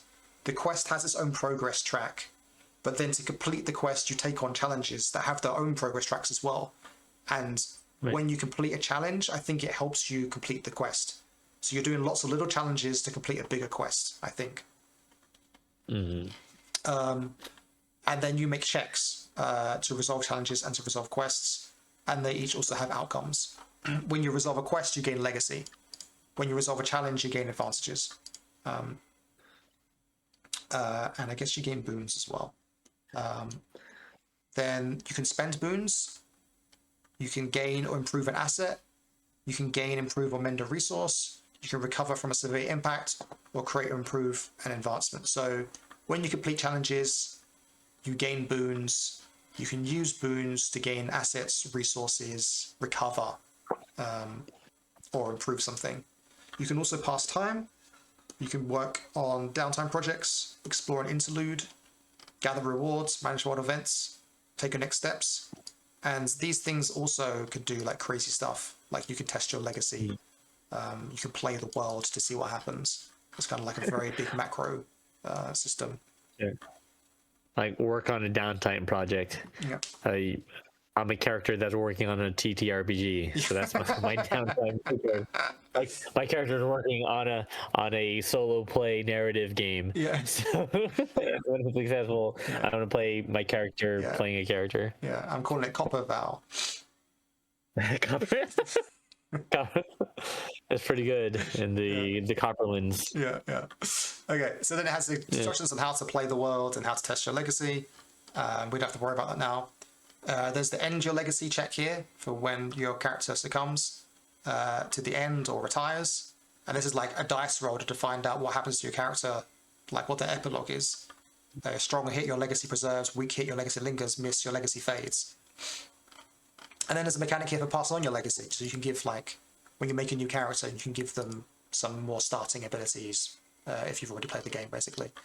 Then we have the Oracle that we mentioned earlier. You can ask simple questions, spark ideas, guide the game. And then falling down, then we get approaches, how approaches work, position, how position works, momentum, boons, and then progress tracks. Here's why I wanted to go through this. I think this is an important feature that we needed to note. So progress tracks, you measure your headway when you undertake a quest or take on a challenge. They are managed as a row of 10 boxes that you mark as you advance towards your goal. So you set the rank. When you create a progress track, you give it a rank. In increasing order severity, the ranks are troublesome, dangerous, formidable, extreme, and epic. Choose a rank that best represents the effort and complexity involved. If unsure, make it formidable. And then, when you mark progress on a quest, usually by completing challenges and things, when you achieve a milestone in the quest through a successful challenge or other meaningful accomplishment, you mark progress. Mark progress on a challenge, you take action to move forward.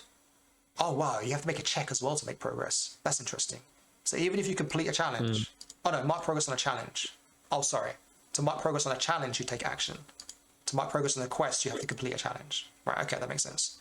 So mark progress on a challenge, you take an action. On a hit, you gain advantage and choose the mark challenge progress effect. Yes. Okay. Then, this is the important part. To mark progress, you fill in the appropriate number of boxes or ticks per the rank of the quest or challenge. So you always have 10 boxes, but how you fill them up changes depending on the difficulty of the quest, right? So whenever you gain progress, if it's a troublesome one, you just mark 3 boxes. So that will take you 4, I guess, to get to the top. Dangerous, 2 boxes. Formidable, 1 box. If it's extreme, you mark 2 ticks. And each box has 1, 2, 3, 4 ticks. It's half a box, basically. And epic is a quarter of a box. So you can imagine if you're doing an epic quest, how many challenges you have to complete. You have to complete 4 challenges just to mark 1 box. I see. Yeah. Oh, that's interesting. So actually, the way you mark in the boxes, yes, part of the all right. Yeah, and then the final thing is that when you, if we scroll back up again to undertake a quest, so that's why I was confused. It's like that's really important, but it's not. presented before we look at this thing. So when you end the quest, when you reach what you believe is the end of the quest. So it's when you reach what you believe is the end of the quest, test your progress score against challenge dice. So now you don't roll. It's just how many boxes you filled is your score. And then you roll it versus the dice. So if you manage to fill all 10 boxes, well then I think you can only lose if you roll 10s, right? If you roll, wait, don't you? I don't think I don't. If you have right. 10, good question. don't you win ties? You must win ties. I don't know. No, you have to beat. Yeah, otherwise, you have to beat them. You don't win ties. Oh, okay. So that makes that's trickier. Yeah. So even if you roll all 10 boxes, if you still roll 1 10 on the dice, then you'll get a weak hit. And if you manage to roll 2 10s, which to be fair is a 1 in 100. Right, it is 1 in 100. Then you still there's a 1 in 100 chance. There's a 1% chance you'll fail, even if you filled all 10 boxes. I think that's fair. Yeah, that's exciting and interesting. Right? Yeah, it's like real life. Yeah. It's not how good you are. Sometimes you just fucking get wrecked, and that's life sometimes. Yeah. So that's the main system of the game, right? Is you go undertake a quest that has boxes. You then undertake challenges. You have to then take actions. So that's the flowchart, right? Take actions to fill up your boxes in your take challenge. Once you complete your challenge, gain a box on your quest, do another challenge. Take actions to fill up the challenge, so on and so forth. That's the structure of the game. Okay. Yeah. I am keen to play next week, not this week. Yes, next week. So we try and do Wednesday again. That would make sense, right? Is that a good day, time? You think? Let me check my calendar. Next Wednesday is a little bit tricky. Okay. I have a meeting that was scheduled that day. Thursday's probably a bit better. Okay. I mean, Thursday's when we used to stream, right? I think. Or was it Tuesday? Yeah, can we move to next Thursday? Yeah, okay. Yeah. Let's pencil in for next Thursday. Similar time, right? 10 p.m. Japan time? Yep. That is right. Cool. So, and then we should probably make our characters ahead of time and then introduce them on stream. Sure, yeah, you're right. There's not much to do, but yeah, you're right. We should do that. Should we prepare that ahead of time as well? Actually, because like we need to prepare the playtest scenario. Like we will be doing an escort mission essentially. Right. But I don't know. Yeah. I feel like the way the game is made, we should be doing this on stream, improvised on the spot. No. Like, shouldn't we make characters on stream as well, quickly too?